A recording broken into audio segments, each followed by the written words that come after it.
கர்த்தருடைய நாமம் இன்றும் என்றும் சதா காலமும் மகிமைப்படுவதாக.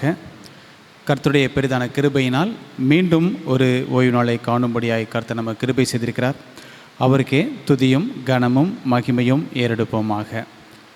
அனைவருக்கும் ஓய்வு நாள் நல்வாழ்த்துக்களை தெரிவித்துக் கொள்கிறேன். நாம் ஒவ்வொரு வாரமும் இந்த ஞானஸ்நான வேத பாட வகுப்பிலே பாடங்களை படித்து வருகிறோம். ஆவியானவர் அவைகளை விளங்கி கொள்ளும்படியாய் கர்த்தர் நமக்கு கிருபை செய்திருக்கிறார். தொடர்ந்து நீங்கள் வாருங்கள், வந்து கொண்டிருக்கிறீர்கள். உங்களை நாங்கள் வாழ்த்துகிறோம். கர்த்தருக்குள்ளாக உங்களை நாங்கள் வரவேற்கிறோம். நாம் இன்றைக்கு படிக்கப் போகிற பாடம் குமாரனாகிய தேவன், காட் த சன், குமாரனாகிய தேவன் என்ற தலைப்பின் கீழாக பாடத்தை படிக்கவிருக்கிறோம். குமாரன், கர்த்தர் இயேசு கிறிஸ்துவை வேதாகமம் குமாரன் என்று அழைக்கிறது. தேவனுடைய குமாரன் என்றும் அவரை மனுஷகுமாரன் என்றும் அழைக்கிறது. அது மாத்திரமல்ல, கர்த்தராகிய இயேசு கிறிஸ்து யார்? இந்த கேள்வியானது இன்றைக்கு மாத்திரமல்ல, நேற்றைக்கு மாத்திரமல்ல, நூற்றாண்டு காலமாக இது ஒரு விவாதத்திற்குரிய ஒரு பொருளாக வைத்திருக்கிறார்கள். இயேசு கிறிஸ்து யார்? அநேகர் சொல்லுகிறார்கள் அவர் ஒரு புரட்சியாளர் என்று சொல்லி. இன்னும் ஒரு சிலர் யூதர்களுக்கு மத்தியில் வந்த சீர்திருத்தவாதி என்று சொல்லுகிறார்கள். அவர் ஒரு தீர்க்கதரிசி என்று சொல்லுகிறார்கள். அவர் ஒரு தச்சனுடைய மகன், ஒரு சாதாரண மனிதன் என்று சொல்லுகிறார்கள். அவர் தேவனுடைய குமாரன் என்று சொல்லுகிறார்கள்.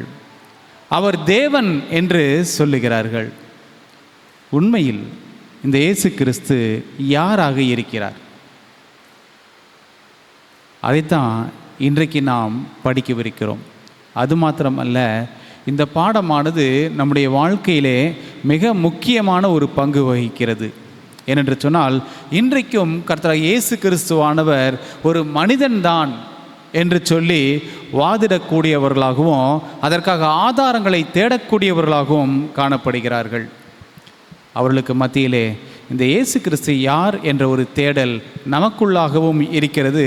நம்ம கொடுக்கப்பட்ட அற்புதமான வேத வாக்கியங்கள் வழியாக நாம் அந்த குமாரனாகிய தேவனை நாம் கண்டுகொள்வோம். தலை தாழ்த்தி ஜெபிப்போம்.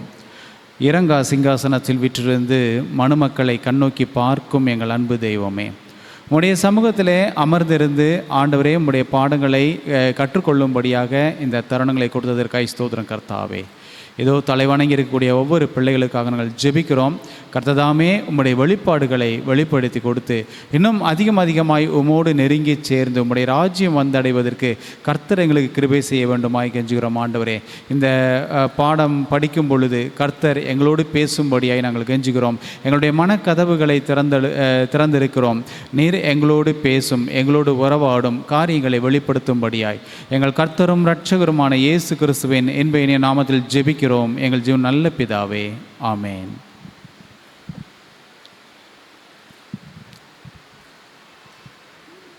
நாம் வேதாகமத்திலிருந்து எந்த பாடங்களை படித்தாலும் நமக்கு இந்த கடைசி காலத்தில் கொடுக்கப்பட்டுள்ள இந்த முத்தூது என்ற தூதின் அடிப்படையில் தான் நாம் படிக்க வேண்டும். ஏனென்றால் காலமாக இந்த எச்சரிப்பின் செய்தியானது அந்தந்த காலகட்ட மக்களுக்கு ஏற்றாற் போல அந்தந்த காலகட்ட மக்களுக்கு தேவையானதாக அது கொடுக்கப்பட்டு கொண்டிருக்கிறது. அதே போல தான் இந்த கடைசி காலத்தில் வாழக்கூடிய தேவனுடைய ஜனங்களாகிய நமக்கும் இந்த முத்தூதானது ஒரு முக்கிய பங்காக, எச்சரிப்பின் தூதாக அமைந்திருக்கிறது. ஆகையால் நாம் வேதத்திலிருந்து எந்த பாடங்களை படித்தாலும் முத்தூதின் அடிப்படையில் தான் அந்த பாடங்கள் அமைந்திருக்கும். அதன் அடிப்படையில் தான் இந்த 3 எச்சரிப்பு தூதுகளில் முதல் தூது நம் அனைவருக்கும் தெரிந்தது. வெளிப்படுத்தின விசேஷம் 14ஆம் அதிகாரம் 7வது வசனம். மிகுந்த சத்தமிட்டு தேவனுக்கு பயந்து அவரை மகிமைப்படுத்துங்கள், அவர் நியாய தீர்ப்பு கொடுக்கும் வேளை வந்தது, வானத்தையும் பூமியையும் சமுத்திரத்தையும் நீர்களையும் உண்டாக்கினவரையே தொழுது கொள்ளுங்கள் என்று கூறினான். நியாய தீர்ப்பு கொடுக்கும் வேலை வந்திருக்கிறதாம். ஆகையால் சில காரியங்களை நீங்களும் நானும் செய்ய வேண்டும் என்று கேட்டுக்கொள்ளப்படுகிறோம். என்ன செய்ய வேண்டுமாம்? தேவனுக்கு பயந்து அவரை மகிமைப்படுத்த வேண்டுமாம். அது மாத்திரமல்ல, வானத்தையும் பூமியையும் சமுத்திரத்தையும் உண்டாக்கினவரையே தொழுது கொள்ள வேண்டுமாம். அப்படியானால் இங்கே செய்தியில், இந்த எச்சரிப்பில் முக்கியத்துவப்படுத்துவது எது என்று சொன்னால், உண்டாக்கினவரை, படைத்தவரை தொழுதுகொள், படைத்தவரை தொழுதுகொள். நீங்கள் தங்கியிருக்கக்கூடிய வானத்தையும் பூமியையும் சமுத்திரத்தையும் நீரூற்றுக்களையும் எல்லாவற்றையும் உண்டாக்கினவரையே, படைத்தவரையே தொழுது கொள்ளும்படியாக இங்கே நாம் கேட்டுக்கொள்ளப்படுகிறோம். அப்படியானால் கேள்வி, யார் நம்மை படைத்தது? பிதாவா? குமாரனா? இயேசு கிறிஸ்துவா? அல்லது பரிசுத்த ஆவியானவரா? யார் நம்மை படைத்தது?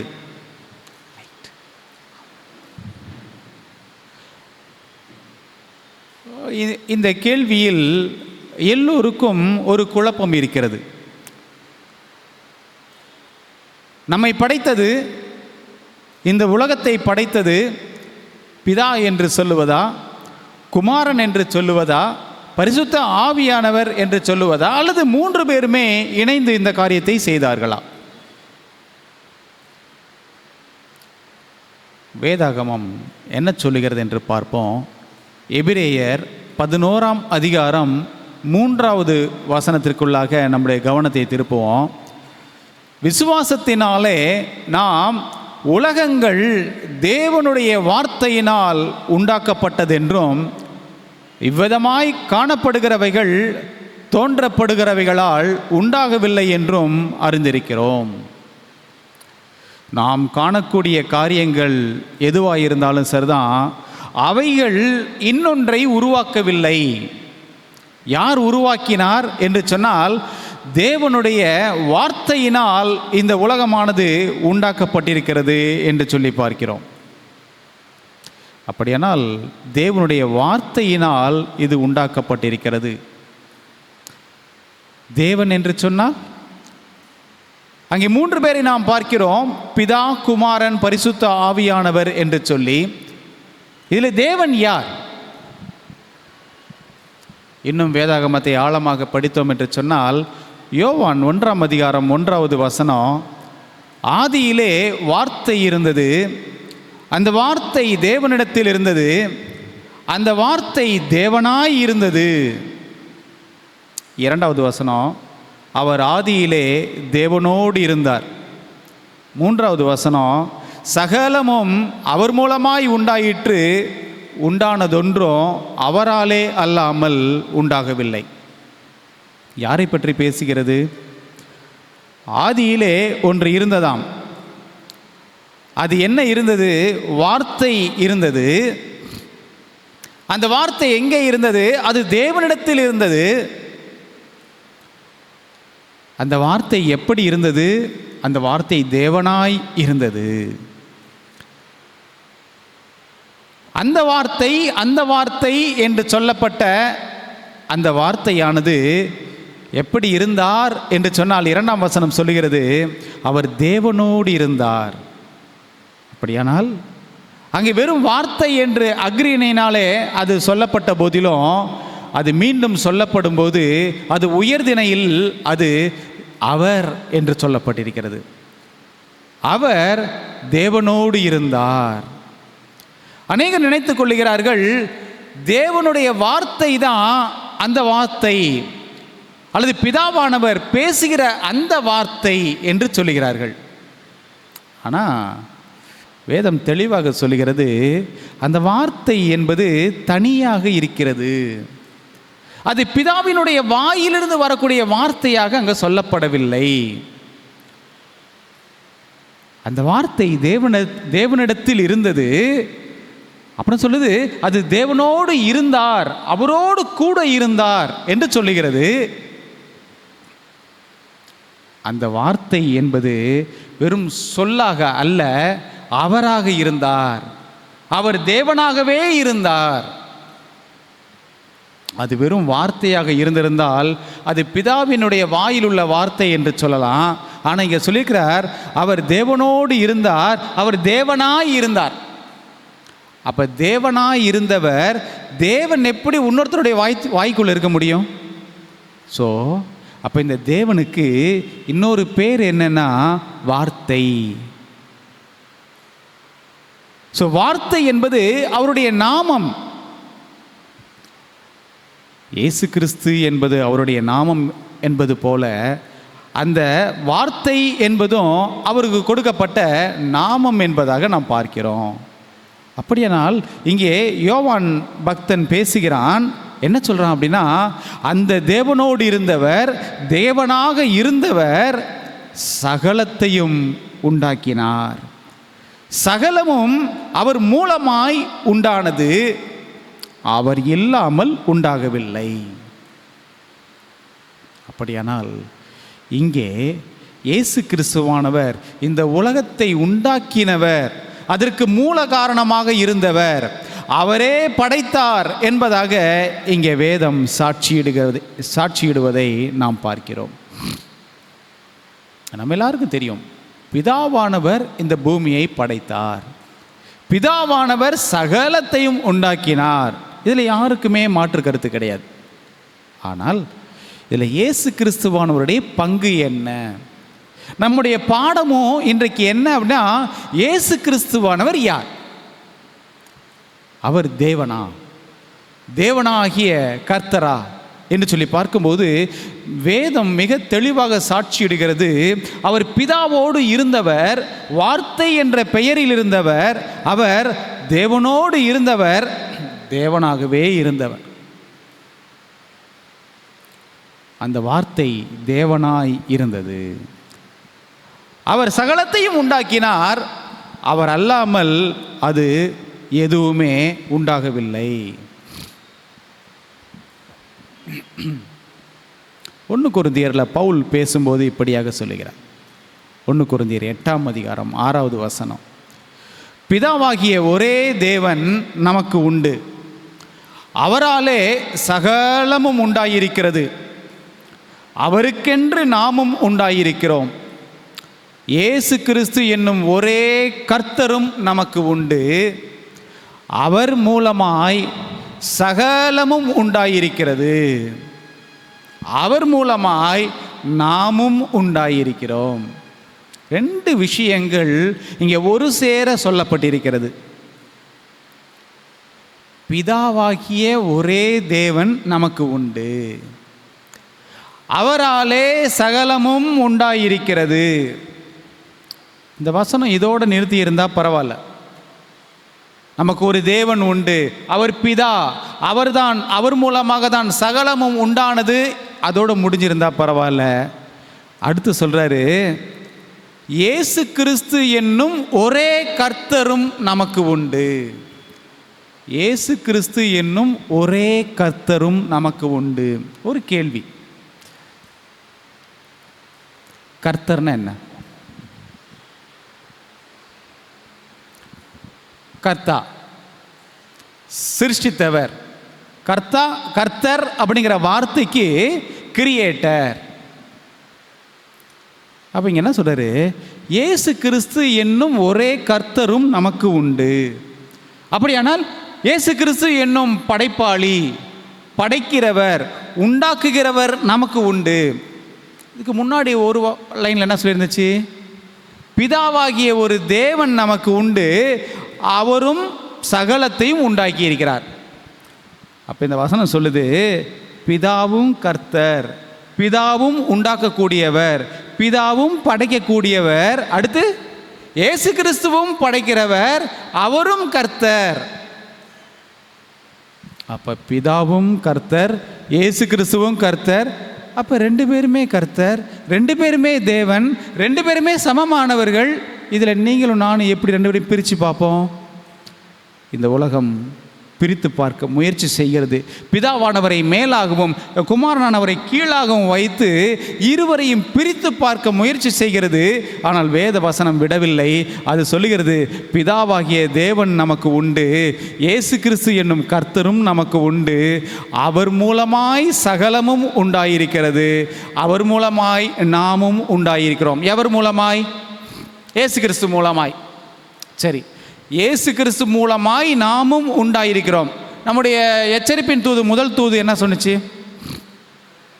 உண்டாக்கியவரையே தொழுது கொள்ளுங்கள். இப்போ யார் உண்டாக்கியவர்? பிதாவா இயேசு கிறிஸ்துவா? கேள்வி புரியுதா?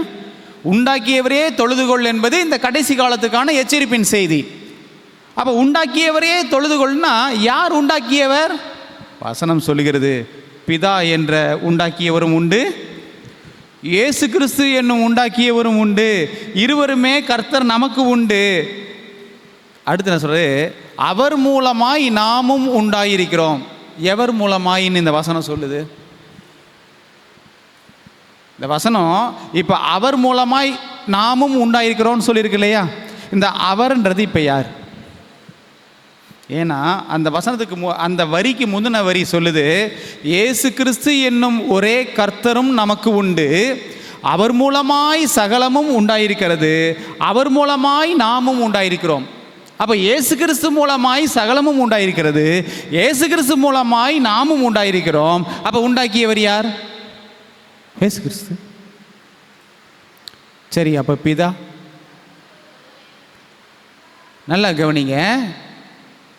A equal to b. இப்போ நீங்கள் ஏஏ சொன்ன என்ன, பிஏ சொன்ன என்ன? ஏயும் பியும் சமம் அப்படின்னா நீங்கள் ஏயை வச்சு பேசினாலும் ஒன்று தான், பிஏ வச்சு பேசினாலும் ஒன்று தான். பிஏ வச்சு பேசணும், என்னப்பா ஏயை விட்டுட்ட கேட்கணும்னு அவசியம் இல்லை. அல்லது ஏயை மட்டும் பேசணும்னா என்னப்பா பிஏ விட்டுட்ட அவசியமே இல்லை. நீங்கள் ஏஏ சொன்னாலும் பிஏ சொன்னாலும் ரெண்டுமே ஈக்குவல். அப்போ இங்கே இயேசு கிறிஸ்து உங்களை உண்டாக்கினார் அப்படின்னு சொன்னால் ஆட்டோமேட்டிக்காக பிதா உங்களை உண்டாக்கினார், பிதா உங்களை உண்டாக்கினவர் அப்படின்னு சொன்னால் ஆட்டோமேட்டிக்காக இயேசு கிறிஸ்து உங்களை உண்டாக்கினவர். ரெண்டு பேரையும் பிரித்து பார்க்க வேண்டிய அவசியம் இல்லை. ஆள் தத்துவத்தில் இருவரும் இருவராக தனியாக இருக்கிறார்கள், ஆனால் செயல்களில் ஒன்றாக இருக்கிறார்கள். பாருங்க, கொலோசையரில் பவுல் பேசுகிறாரு. கொலோசையர் 1ஆம் அதிகாரம் 16வது வசனம், ஏனென்றால் அவருக்குள் சகலமும் சிருஷ்டிக்கப்பட்டது. யாருக்குள்? இயேசு கிறிஸ்துவுக்குள் சகலமும் சிருஷ்டிக்கப்பட்டது, பரலோகத்தில் உள்ளவைகளும் பூலோகத்தில் உள்ளவைகளும் ஆகிய காணப்படுகிறவைகளும் காணப்படாதவைகளுமான சகல வஸ்துக்களும், சிங்காசனங்களானாலும் கர்த்தத்துவங்களானாலும் அதிகாரங்களானாலும் சகலமும் அவரை கொண்டும் அவருக்கென்றும் சிருஷ்டிக்கப்பட்டது. மிக ஆணித்தரமாக சொல்லப்படுகிறது, அவரை கொண்டும் அவருக்கு என்றும். இயேசு கிறிஸ்துவுக்காகவே உண்டாக்கப்பட்டவர்கள், இயேசு கிறிஸ்துவுக்காகவே இந்த உலகம் சிருஷ்டிக்கப்பட்டது, அவருடைய சொந்தம் என்பதாக இங்கே ஊர்ஜித்து சொல்லப்படுகிறது. சரி, அப்படியானால் இங்கே தேவத்துவம் என்ற ஒரு காரியத்தை பார்க்குறோம். தேவத்துவம், காட் ஹெட் அப்படின்னு சொல்லுவாங்க. தேவத்துவம், இந்த தேவத்துவத்தில் யாரெல்லாம் அடங்கி இருக்கிறார்கள் அப்படின்னா 3 பேர் அடங்கி இருக்கிறார்கள். பிதாவானவர், குமாரனானவர், பரிசுத்த ஆவியானவர். மூவரும் சேர்ந்த அந்த குழுமத்தை தேவத்துவம் என்று வேதம் அழைக்கிறது. அந்த தேவத்துவத்தில் உள்ள குமாரன் கர்த்தராகிய இயேசு கிறிஸ்துவானவர் தன்னை குறித்து என்ன சொல்லுகிறார் என்று சொல்லி பாருங்க. யோவான் 5ஆம் அதிகாரம் 36வது வசனம். யோவான் 5ஆம் அதிகாரம் 36வது வசனம், யோவானுடைய சாட்சியை பார்க்கிலும் மேன்மையான சாட்சி எனக்கு உண்டு. இது இயேசு கிறிஸ்துவானவர் சொல்கிற ஸ்டேட்மெண்ட்டு. இங்கே சொல்லுகிற யோவான் யாருன்னா யோவான் ஸ்நானகன். இந்த யோவான் ஸ்நானகன் அங்கே இயேசு கிறிஸ்துவானவர் தன்னுடைய ஊழியத்தை ஆரம்பிக்கிறதுக்கு முன்னாடி அவருடைய வழியை ஆயத்தம் பண்ண வந்த யோவான் ஸ்நானகன். அந்த யோவான் ஸ்நானகன் குறித்து இயேசு சொல்கிறாரு, யோவானுடைய சாட்சியை பார்க்கிலும் மேன்மையான சாட்சி எனக்கு உண்டு. அது என்னன்னா, நான் நிறைவேற்றும்படிக்கு பிதாவானவர் எனக்கு கற்பித்ததும் நான் செய்து வருகிறதுமான கிரியைகளே பிதா என்னை அனுப்பினார் என்று என்னை குறித்து சாட்சி கொடுக்கிறது. நான் தேவன் என்பதற்கும், நான் அந்த தேவ குழுமத்திலிருந்து, அந்த தேவத்துவத்திலிருந்து கீழே இறங்கி வந்தேன் அப்படிங்கிறதற்கும் ஒரு மேன்மையான சாட்சி இருக்குது. அது என்ன சாட்சி அப்படின்னா, பிதா தான் என்னை இங்கே அனுப்புனார் அப்படிங்கிறதுக்கு என்னுடைய கிரியைகளே சாட்சியாயிருக்கிறது. என்ன கிரியைகள்? அவர் என்ன கிரியைகளை காண்பித்தார்? இயேசு கிறிஸ்துவானவர் வானத்திலிருந்து இறங்கி வந்தார் அப்படின்னு சொல்லி பார்க்குறோம். அவர் இந்த பூமியிலே ஊழியம் செய்து கொண்டிருந்த போது பல விதமான காரியங்களை செய்தார்.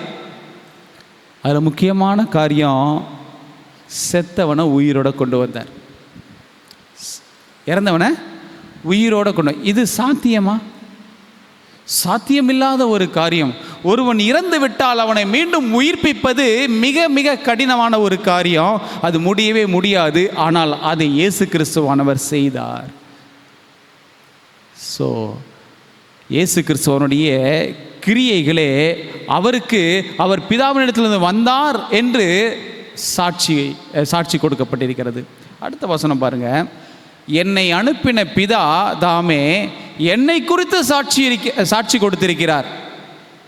நீங்கள் ஒரு காலம் அவர் சத்தத்தை கேட்டதும் இல்லை, அவர் ரூபத்தை கண்டதும் இல்லை. யாருமே பிதாவானவரை பார்த்ததில்லை. ஆனால் குமாரனாகிய இயேசு கிறிஸ்துவை நீங்கள் பார்த்திருக்கிறீர்கள். நான் தான் அவர். பிதா அதை குறித்து சாட்சி கொடுத்திருக்கிறார். எங்க சாட்சி கொடுத்தாரு? இயேசு கிறிஸ்து ஞானஸ்நானம் பெற்று கரையேறினார்ல, கரையேறி வந்தவன வானம் திறக்கப்பட்டது என்று வாசிக்கிறோம். அங்கே பிதாவினுடைய சத்தம் கேட்கப்பட்டதாக நாம் பார்க்கிறோம். ஆவியானவர் சாட்சியிடும்படியாக புறா வடிவில் அவர் மீது இறங்கியதை பார்க்கிறோம். அவர் சொன்ன, இதோ இவர் என்னுடைய நேசகுமாரன், இவரில் நான் பிரியமாயிருக்கிறேன் என்று சொல்லி அவர்தான் அவர் என்று சொல்லி அவர் சாட்சி கொடுத்ததை நாம் பார்த்துருக்கிறோம். அதனால் அடுத்த வசனம் சொல்கிறார், யோவான் 5:38, அவர் அனுப்பினவரை நீங்கள் விசுவாசியாதபடியால் அவருடைய வசனம் உங்களில் தரித்திருக்கிறதும் இல்லை. யார? பிதாவானவர்னு சொல்கிறீங்களே, அந்த பிதாவானவர் குமாரனை அனுப்பி இருக்கிறாரு. அந்த குமாரனை நீங்கள் விசுவாசியாதபடியால் அவருடைய வசனம் உங்களில் தரித்திருக்கிறது இல்லை. அதனால் என்ன பண்ணுங்க அப்படின்னு சொன்னால், வேத வாக்கியங்களை ஆராய்ந்து பாருங்கள். எது இந்த இயேசு கிறிஸ்து தேவன் என்றும் அவரே இரட்சகர் என்றும் எது சாட்சி கொடுக்குமா? வேத வாக்கியங்கள் தான் சாட்சி கொடுக்கும். ஆகையால் வேத வாக்கியங்களை ஆராய்ந்து பாருங்கள். அவைகளால் உங்களுக்கு நித்திய ஜீவன் உண்டென்று எண்ணுகிறீர்களே, என்னை குறித்து சாட்சி கொடுக்கிறவைகளும் அவைகளே. அப்படியானால் இயேசு கிறிஸ்துவானவர் தேவன் என்று சாட்சி கொடுப்பது எது அப்படின்னு சொன்னால், அவருடைய வேத வசனங்கள் தான், வேத வாக்கியங்கள் தான். அப்படியானால் அவைகளை நாம் கூர்ந்து கவனிக்க வேண்டியவர்களாக இருக்கிறோம். இயேசு கிறிஸ்துவானவர் தொடர்ந்து பேசுகிறாரு. அதே யோவான் 5ஆம் அதிகாரத்தில் 43வது வசனம், நான் என் பிதாவின் நாமத்தினாலே வந்திருந்தோம், நீங்கள் என்னை ஏற்றுக்கொள்ளவில்லை.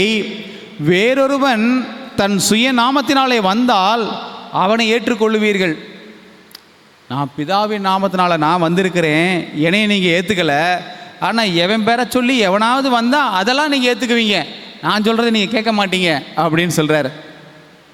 அதனால் சொன்னார் அவர், அடுத்த வசனம், தேவனாலே மாத்திரம் வருகிற மகிமையை தேடாமல் ஒருவரால் ஒருவர் மகிமையை ஏற்றுக்கொள்கிற நீங்கள் எப்படி விசுவாசிப்பீர்கள்? நாம் எப்பயுமே தேவனால் வருகிற மகிமையை தான் நாம் ஏற்றுக்கொள்ளணுமே தவிர, நம்ம ஒருத்தருக்கு ஒருத்தர் புகழாரம் சூட்டிக்குவோமே, அந்த புகழாரங்கள்னால உங்களுக்கு மேன்மை வராது. ஸோ தேவனால் வருகிற மகிமையை நீங்கள் ஏற்றுக்கொள்ளுங்க அப்படின்னு சொன்னார். அதனால தான் அவங்கள பார்த்து சொன்னார், அவங்க எதுக்கு எடுத்தாலும் அந்த யூதர்கள் வந்துட்டு மோசையை பற்றி அதிகமாக பேசுவாங்க, கடவுளுக்கு நிகராக மோசையை பேசுவாங்க, எது சொன்னாலும் மோசையை சொல்லியிருக்கிறானே என்று சொல்லி அவனை சாட்சிக்கு கூப்பிடுவாங்க.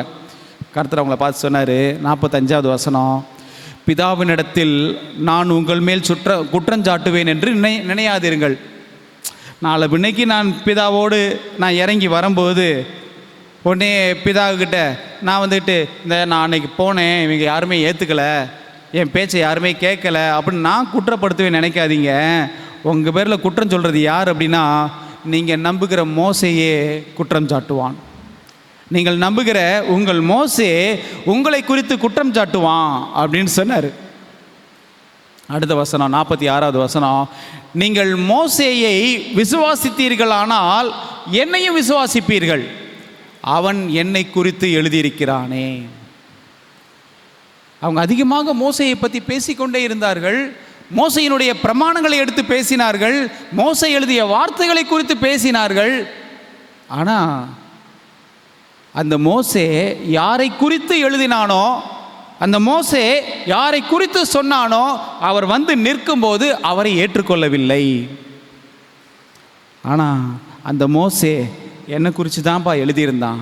நீங்கள் வேத புத்தகம் பிரமாணம் அப்படின்னு சொல்லி வச்சுருக்கீங்களே, அந்த புத்தகங்கள் எல்லாவற்றிலும் அந்த மோசே என்னை குறித்து தான் எழுதியிருக்கிறான். அவன் எழுதின வாக்கியங்களை நீங்கள் விசுவாசியாமல் இருந்தால் நான் சொல்லுகிற வசனங்களை எப்படி விசுவாசிப்பீர்கள் என்றார். அவன் சொன்னதவே நீங்கள் விசுவாசிக்கலைன்னு சொன்னால் நான் சொல்கிறதேவா நீங்கள் கேட்க போகிறீங்க அப்படின்னு சொன்னான். இப்போ கேள்வி, மோசே இயேசுவை குறித்து என்ன எழுதியிருந்தான்? ஏன்னா இயேசுவானவரே சொல்கிறார், மோசே என்னை குறித்து எழுதியிருக்கிறான், அதை நீங்கள் விசுவாசிக்க மாட்டீங்க அப்படின்னு சொன்னார். அப்படியானால் அந்த மோசே இயேசுவை குறித்து என்ன எழுதி வைத்திருந்தான்? ஆதியாகமம் புஸ்தகத்தை யார் எழுதினது? வேத அறிஞர்கள் வழிகாட்டுதலின் பேரில் அது மோசே தான் எழுதியிருக்க வேண்டும் என்று நாம் நம்புகிறோம். சரி, அந்த மோசே ஆபிரகாமை குறித்து எழுதினான். அப்படி ஆபிரகாமை குறித்து எழுதும்போது ஆதியாகமம் 22ஆம் அதிகாரம் 18வது வசனம், ஆதியாகமம் 22:18, நீ என் சொல்லுக்கு கீழ்ப்படிந்தபடியினால், கர்த்தர் ஆபிரகாமோட பேசுகிறார், நீ என் சொல்லுக்கு கீழ்ப்படிந்தபடியினால் உன் சந்ததிக்குள் பூமியில் உள்ள சகல ஜாதிகளும் ஆசீர்வதிக்கப்படும் என்றும் என் பேரில் ஆணையிட்டேன் என்று கர்த்தர் சொல்லுகிறார். ஆபிரகாம்கிட்ட பேசுகிறாரு. பேசும்போது அநேக காரியங்கள் பேசினார். நீ என் சொல்லுக்கெல்லாம் கீழ்ப்படிஞ்ச. ஆச்சரியமான விஷயம், ஆபிரகாம் காலத்தில் ஆபிரகாமை தவிர எவனுமே கர்த்தரை விசுவாசிக்கலை. ஈவன் ஆபிரகாமுடைய அப்பா கூட, ஆபிரகாமுடைய தகப்பனார் தேராகும் அங்கே விக்கிரகங்களை தான் வணங்கிட்டு இருந்தாரே தவிர கர்த்தரை வணங்கலை. எனக்கு ஒரு ஆச்சரியமான ஒரு கேள்வி என்ன அப்படின்னு சொன்னால், இந்த ஆபிரகாம் தன்னந்தனியனாக ஒருவனாக சுற்றில எல்லாரும் விக்கிரக ஆராதனை, குடும்பத்தில் உள்ளவங்களும் விக்கிரக ஆராதனை பண்ணிட்டு இருக்கும்போது இவன் எப்படி கர்த்தரை தொழுது கொண்டான்? இவன் எப்படி கர்த்தருக்கே சாட்சியாக நிற்க முடிஞ்சது? சில வேளைகளில் நாம் இவ்வளவு ஒரு சபை கூட்டம், நம்முடைய பெற்றோர், நம்முடைய பிள்ளைகள், ஏதாவது ஒரு ஆதரவு நமக்கு இருக்கிறது. கிறிஸ்துவை பேசுவதற்கும், கிறிஸ்துவை பற்றி சொல்லுவதற்கும், அவரை பற்றி சாட்சி சொல்லுவதற்கும் அநேகர் நம்மளோட கூட இருக்கிறாங்க. இருந்த போதிலும் சில வேளைகள் என்ன பண்ணுறோம் அப்படின்னா, அந்த கர்த்தரை விட்டு பின்வாங்குகிறோம், விசுவாசத்தை விட்டு வழி விலகிறோம். ஆனால் ஆபிரகாம் அவன் காலத்தில் அவனை என்கரேஜ் பண்ணுறதுக்கோ, அவனை சமாதானப்படுத்துறதுக்கோ, அவனை தூக்கி விடுறதுக்கோ யாருமே கிடையாது. அந்த சூழ்நிலையில் எப்படி அவன் கர்த்தரை தொழுது கொண்டான்? எப்படி அவன் மட்டும் தனியாளாக கர்த்தருக்கு கீழ்ப்படிஞ்சு இருந்தான்? சொல்றாரு, நீ என் சொல்லுக்கு கீழ்ப்படிந்தபடியினால் உன் சந்ததிக்குள் பூமியில் உள்ள சகல ஜாதிகளும் ஆசீர்வதிக்கப்படும். உன் சந்ததிக்குள் ஆசீர்வதிக்கப்படும். எப்படிப்பட்ட ஆசீர்வாதம்? என்ன ஆசீர்வாதம்? இந்த மோசே யாரு? இந்த மோசே எப்படி இந்த காரியத்தை சொன்னான்? ஆபிரகாமுடைய காரியத்தை மோசே எப்படி பயன்படுத்தினான் அப்படின்னு சொல்லி பார்த்தீங்க அப்படின்னு சொன்னால், கலாத்தியர் 3ஆம் அதிகாரம் 16வது வசனம். கலாத்தியர் 3:16. ஆபிரகாமுக்கும் அவனுடைய சந்ததிக்கும் வாக்குத்தத்தங்கள் பண்ணப்பட்டன. சந்ததிகளுக்கு என்று அநேகரை குறித்து சொல்லாமல் உன் சந்ததிக்கு என்று ஒருவனை குறித்து சொல்லியிருக்கிறார். அந்த சந்ததி கிறிஸ்துவே. என்ன சந்ததி? முந்தின வசனம் பார்த்தோம்ல, ஆதியாகமத்தில் ஆபிரகாமுக்கு என்ன வாக்கு தத்தம்? ஏற்கனவே சொன்னார், உனக்கு வானத்தை பாரு, நட்சத்திரங்களை பாரு, மணலை பாரு, அதுபோல் உன் சந்ததியை பெருக பண்ணுவேன் அப்படின்னு சொன்னார். இப்போ அந்த சந்ததி ஆசீர்வதிக்கப்படணும். எப்படி ஆசீர்வதிக்கப்படும் அப்படின்னு சொல்கிறாரு, ஓ சந்ததிக்குள் பூமியில் உள்ள சகல ஜனங்களும் ஆசீர்வதிக்கப்படுவார்கள். ஓ சந்ததிக்குள் அப்படின்னு சொன்னார். ஓ சந்ததிகளுக்குள்னு சொல்லலை, பன்மையில் சொல்லலை, ஒருமையில் தான் சொல்கிறாரு. ஓ சந்ததிக்குள் என்று சொல்கிறார். அப்போ ஓ சந்ததிக்குள்னு இவர் என்ன சொல்ல வராரு இங்கே நமக்கு புரியலை. அதை தான் கலாத்தியரில் போய் பார்க்குறோம். அந்த சந்ததி கிறிஸ்துவே. அப்போ என்ன அர்த்தம்? ஆபிரகாமுடைய குடும்பத்தின் வழியாக இயேசு கிறிஸ்து என்ற மேசியாவாகிய இரட்சகர் பிறந்து அவர் மூலமாக இந்த பூமி முழுவதும் ஆசீர்வதிக்கப்படும், பாவத்திலிருந்து மீட்கப்படும். அந்த சந்ததி கிறிஸ்துவே. அப்போ ஆபிரகாம்கிட்டயே யாரை பற்றி பேசியாச்சு? இயேசுவானவரை பற்றி பேசியாச்சு. இந்த இயேசுவானவர் ஓ சந்ததிக்குள்ள மனுஷனாக வந்து பிறந்து இந்த பூமியை ஆசீர்வதிப்பார் அப்படின்ட்டு ஆபிரகாம் கிட்டேயே சொன்ன விஷயத்தை மோசே நம்பினார். எப்படின்னு பார்க்குறீங்களா? எபிரேயர் புஸ்தகம், எபிரேயர் 11ஆம் அதிகாரம் நம்ம எல்லாருக்கும் தெரியும். எபிரேயர் 11ஆம் அதிகாரம் விசுவாச அதிகாரம்னு சொல்லுவாங்க. அந்த விசுவாசத்தை பற்றி பேசும்போது, விசுவாசத்தில் நிலைத்திருந்த மூதாதையர்களை பற்றி பேசும்போது மோசையை பற்றியும் பேசுவாங்க. அவர் பேசும்போது மோசையை பற்றி என்ன சொல்லியிருக்காரு அப்படின்னா, எபிரேயர் 11:24, விசுவாசத்தினாலே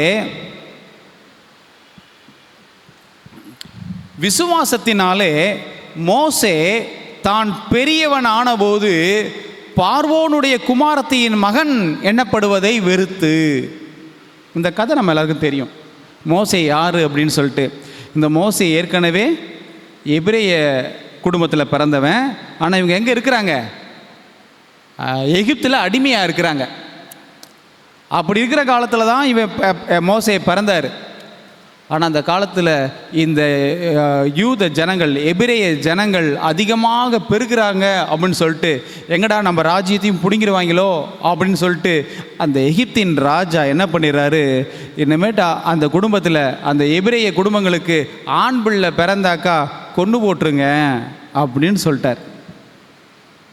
அப்படி கொல்லப்படுகிற நாளிலே இந்த மோசையினுடைய பெற்றோர் இவன் அழகுள்ள பிள்ளை என்று கண்டு இவனை காப்பாற்றணும் அப்படின்னு சொல்லி 3 மாதம் வரைக்கும் வீட்டில் மறைச்சி வச்சு பார்த்தாங்க. இவன் தான் கத்திடுவானே, அதனால் சத்தம் வெளியில் தெரிஞ்சிடும்னு சொல்லிட்டு இவனை பேக்கப் பண்ணி அவனை ஒரு கூடையில் வச்சு நைல் நதியில் விட்டுடுறாங்க. அந்த கூடை நேராக எகிப்து, எந்த வீட்டில் இந்த கொலைகார சம்பவத்தை பண்ணாங்களோ அதே வீட்டுக்கு இந்த கூடையும் போகுது. போனால் அந்த பார்வனுடைய மக அதை பார்த்துடுறா. என்னடா கூட மிதந்து வருதுன்னு கூடையை திறந்து பார்த்தாக்க உள்ள மோசே குழந்தை பார்க்கறதுக்கு அழகாக இருந்தவொன்னே, இது எபிரேய குழந்தையாக இருந்தால் கூட பரவாயில்ல, நான் வளர்த்துக்கிறேன்னு சொல்லிட்டு அந்த மகள் எகிப்தின் ராணி வளர்க்க ஆரம்பிச்சிடுறா. இந்த மோசே ராஜ வீட்டில் ராஜகுமாரனாக இளவரசனாக வளர்கிறான். ஆனால் வளர்ந்து வரும்போது தான் யார் என்பதை கண்டுபிடித்து விடுகிறான். தான் அந்த எபிரேயர்கள் சொன்னால் அந்த எகிப்தில் அடிமையாக இருக்கக்கூடியவங்க. அப்போ நான் அடிமையின் மகன் என்பதை அவனை உணர்ந்து கொள்கிறான். அது மாத்திரமல்ல, தனக்குன்னு ஒரு சந்ததி இருக்குது, தங்களுக்குன்னு ஒரு நோக்கம் இருக்குது, தங்களுக்குன்னு ஒரு வாழ்க்கை இருக்குது, நம்ம தேவையில்லாமல் இங்கே அடிமையாக இருக்கிறோன்றதை உணர்ந்து இந்த ராஜா வாழ்க்கை வேணான்னு சொல்லிட்டு துறந்து இந்த வீட்டை விட்டு வெளியே போனவன் தான் இந்த மோசே. இந்த மோசே வெளியில் போய் தான் அடிமையாக இருக்கக்கூடிய தேவனுடைய ஜனங்களையும் மீட்டெடுத்து கானான் தேசத்துக்கு கூட்டு போகிறான். அந்த மோசையினுடைய விசுவாசத்தை பற்றி தான் இங்கே பேசுகிறாரு.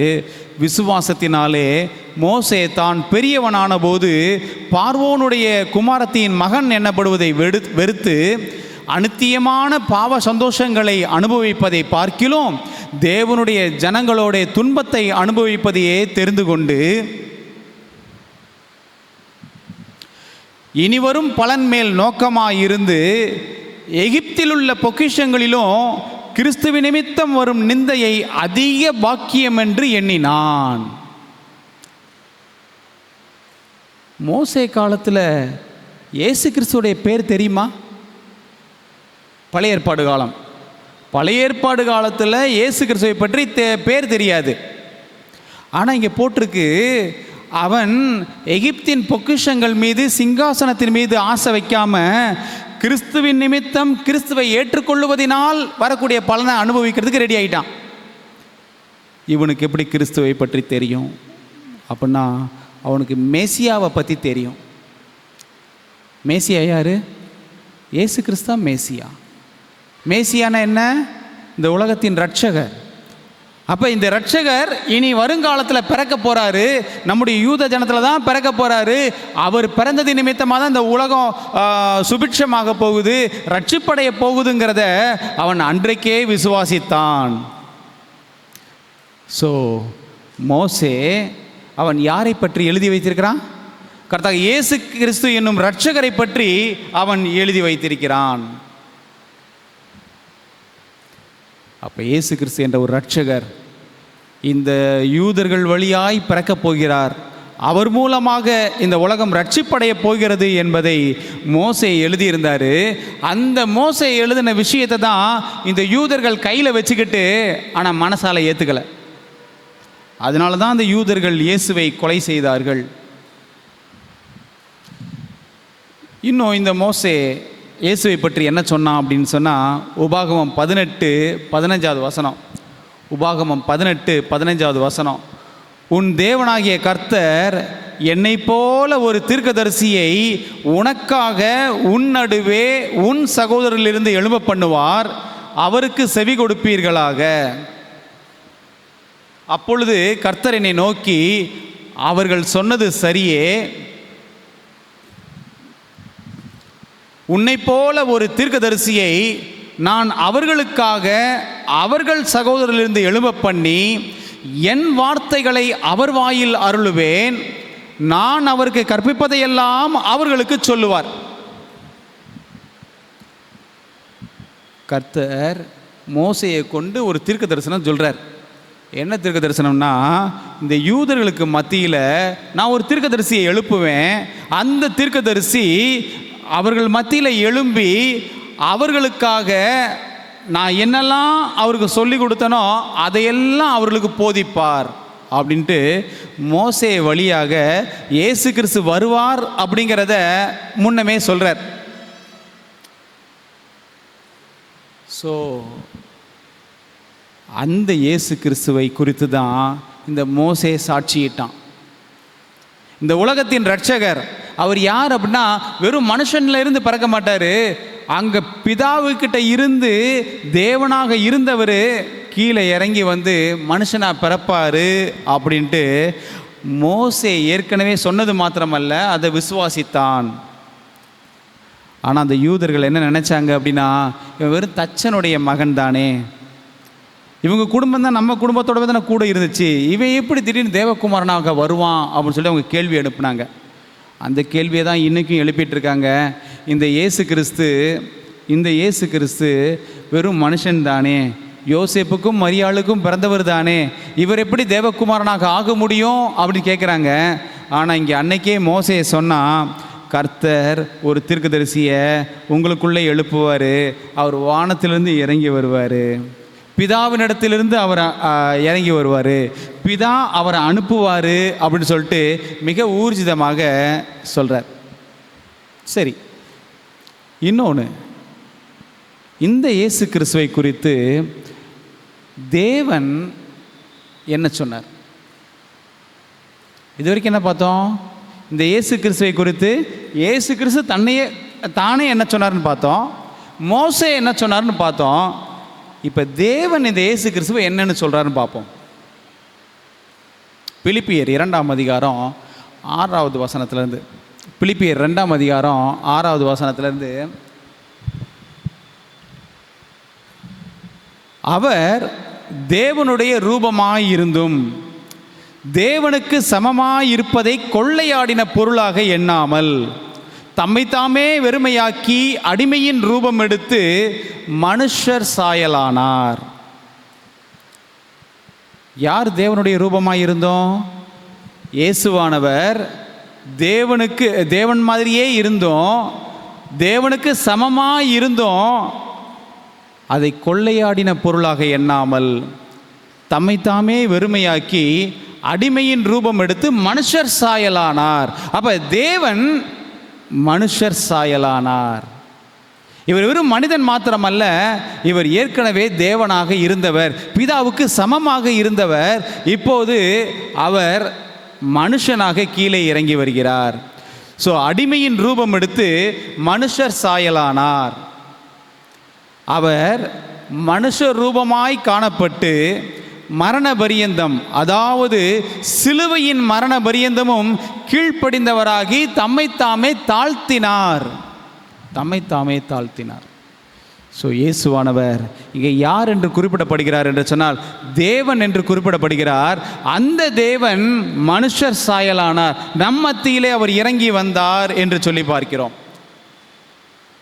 ஸோ இன்னைக்கு அப்படி இறங்கி வந்த அந்த இயேசு கிறிஸ்துவை தான் இந்த உலகம் மனுஷன், தீர்க்கதரிசி, சீர்திருத்தவாதி என்று சொல்லிட்டு இருக்காங்க. அப்படி சொல்லுவாங்கன்னு தெரிஞ்சுதான் பிதா சொல்கிறார் அவரை பற்றி.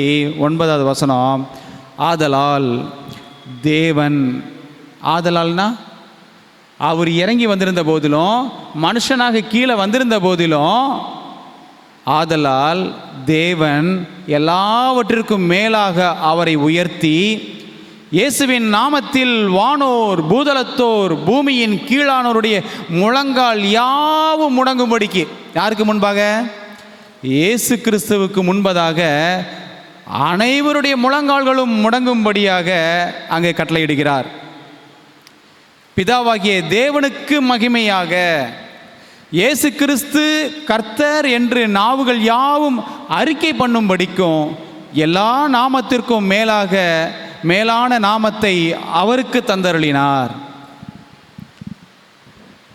நீங்களும் நானும் ரட்சிப்படைகிறதுக்காக, பாவத்திலிருந்து விடுதலையாவதற்காக, மரணத்திலிருந்து விடுதலையாவதற்காக அவர் தேவன்ற ஸ்தானத்தை விட்டு கீழே மனுஷனாக இறங்கி வந்தார்.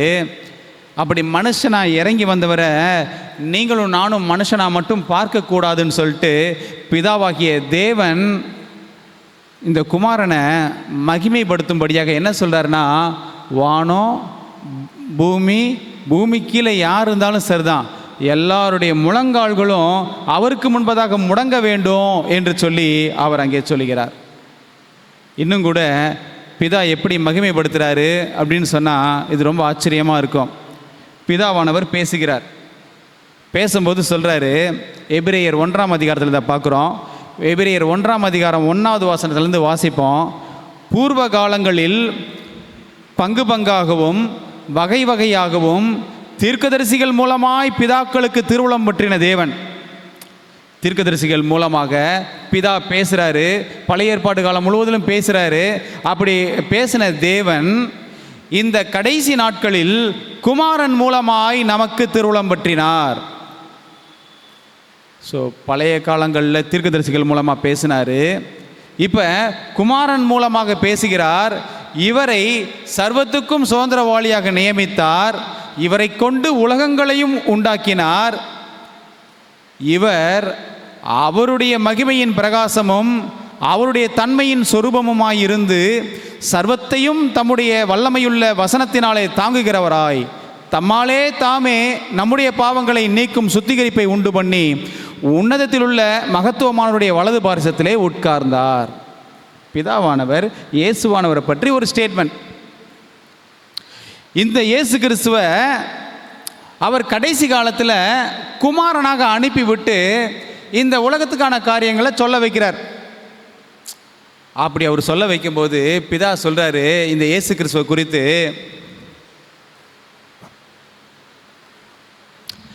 இவர் தேவதூதரை பார்க்கிலும் எவ்வளவு விசேஷித்த நாமத்தை சுதந்திரித்து கொண்டாரோ அவ்வளவு அதிகமாய் அவர்களிலும் மேன்மையானவரானார்.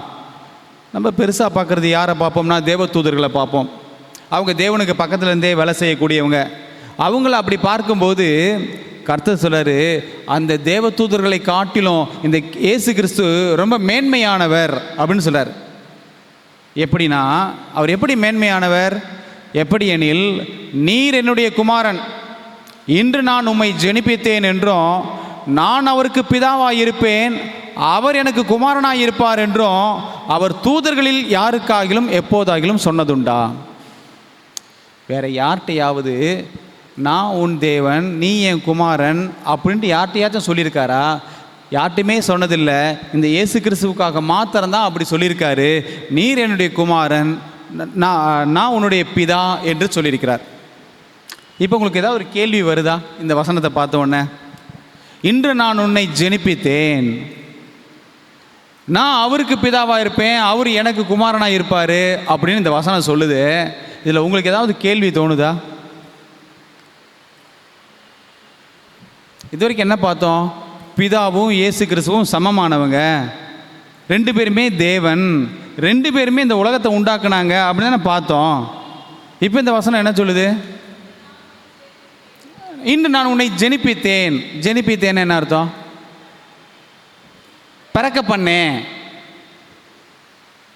இது யார் சொல்றா? பிதா சொல்றாரு.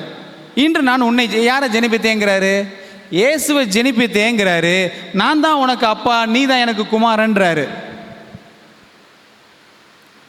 ஒரு முரண்பாடு தெரியுதா? முதல்ல சமம்னு சொன்னீங்க, இப்போ என்ன சொல்றாரு? பிதா குமாரன், நான் அப்பா, நீ மகன், நான் தான் உன்னை உண்டாக்குனேன். சமம்னா யாரும் யாரையும் உண்டாக்கியிருக்க முடியாது, ரெண்டு பேருமே இருக்கிறவங்களாவே இருப்பாங்க. ஆனால் இந்த வசனம் வந்துட்டு இன்று நான் உன்னை ஜெனிப்பித்தேன்னு சொல்லுது. இதை அநேகர் பிடித்து கொண்டு, இந்த பார்த்தீங்களா, நாம் ஏன் இயேசு கிறிஸ்துவை தொழுது கொள்ளக்கூடாதுன்னா, இவர் பிதாவுக்கு குமாரன், பிதாவினால் உண்டாக்கப்பட்டவர். ஆகையினால நீங்கள் என்ன செய்யக்கூடாது? குமாரனை கும்பிடக்கூடாது, குமாரனை தொழுது கொள்ளக்கூடாது, குமாரனை வணங்கக்கூடாது. பிதாவானவர் தான், இந்த குமாரனையே உண்டாக்கின பிதாவானவர் தான் தொழுது கொள்ளணும் அப்படின்னு அநேகர் பாடம் நடத்திட்டு இருக்காங்க. உண்மையிலேயே இந்த வசனத்தின்படி பிதா தான் குமாரனை உண்டாக்குனாரா? பிதா தான் இந்த குமாரனை பெற்றெடுத்தாரா? அப்படிங்கிறத பின்னாடி பார்க்க போகிறோம். சரி, அதுக்கு முன்னாடி இங்கே தேவன் இயேசு கிறிஸ்துவை என்னென்னு சாட்சியிடுறாருன்றதை முடிச்சிருவோம். அது எபிரேயர் 1ஆம் அதிகாரம் 6வது வசனத்திலையும் சொல்கிறாரு, மேலும் தமது முதற் பேரானவரை உலகத்தில் பிரவேசிக்க செய்தபோது தேவதூதர்கள் யாவரும் அவரை தொழுது கொள்ள கடவர்கள் என்றார். யாரை தொழுது கொள்ளணும்னு சொல்கிறாரு? இந்த வசனம் என்ன சொல்லுது? தமது முதற் பேரானவரை. யார் முதற் பேரானவர்? இயேசு கிறிஸ்து முதற் பேரானவர் என்று அழைக்கப்படுறாரு. அப்போ இயேசு கிறிஸ்துவை இந்த உலகத்தில் பிரவேசிக்க செய்த போது, எப்போ பிரவேசிக்க செய்தார்? இப்போ குழந்தையா பிறந்தார் இல்லையா, கிபின்னு சொல்கிறோமே, அந்த பிறப்பில் குழந்தையா பிறந்தப்ப, மனுஷனாக வந்தப்ப தேவதூதர்கள் யாவரும் அவரை தொழுது கொள்ள கடவர்கள் என்று பிதா சொல்கிறார். அதனால தான் இயேசு கிறிஸ்துவானவர் பிறந்தபோது, அந்த மாட்டு தொழுவத்தில் இருக்கும்போது அந்த அந்த ஆட்டு இடையர்கள் வந்து அவரை தொழுது கொண்டாங்க. அப்புறம் கிழக்கிலிருந்து 3 சாஸ்திரிகள், விண்வெளி ஆராய்ச்சி செய்யக்கூடிய சாஸ்திரிகள் வந்து தொழுது கொண்டாங்க. அப்புறம் தேவதூதருடைய கூட்டம் வந்து தொழுது கொண்டது. யாரை தான் தொழுது கொள்ளணும்? உண்டாக்கினவரை தான் தொழுது கொள்ளணும், பிதாவை தான் தொழுது கொள்ளணும். இப்போ பிதா சொல்கிறாரு, முதற் பேரானவர் பிறந்திருக்காரு, அவரை போய் தொழுது கொள்ளுங்கள்னு சொல்கிறாரு. இப்போ பிதாவே இயேசு கிறிஸ்து போய் தொழுது கொள்ளுங்கன்னு சொன்னால், அப்போ அதில் ஏதோ ஒன்று இருக்குன்னு தானே அர்த்தம். ஏன்னா பிதாவுடைய ஸ்டேட்மெண்ட் தான் உண்டாக்குனவரை தான் தொழுது கொள்ளணும், படைச்சவரை தான் தொழுது கொள்ளணும் அப்படின்னு இருக்கும்போது, படைக்கப்பட்டவரை எப்படி தொழுது கொள்ள சொல்லுவார்? சொல்லியிருக்க முடியாதுல்ல? அப்போ அங்கே ஏதோ ஒன்று இருக்குது, படிப்போம். அப்போ தேவதூதர்கள் யாவரும் அவரை தொழுது கொண்டார்கள், இயேசு கிறிஸ்துவை தொழுது கொண்டார்கள். தேவதூதர்களை பற்றி பார்க்கும்போது தேவதூதர்கள் தேவனுடைய பணிவிடை செய்யக்கூடிய ஆவிகளாய் இருக்கிறார்கள் என்று சொல்லி பார்க்கிறோம்.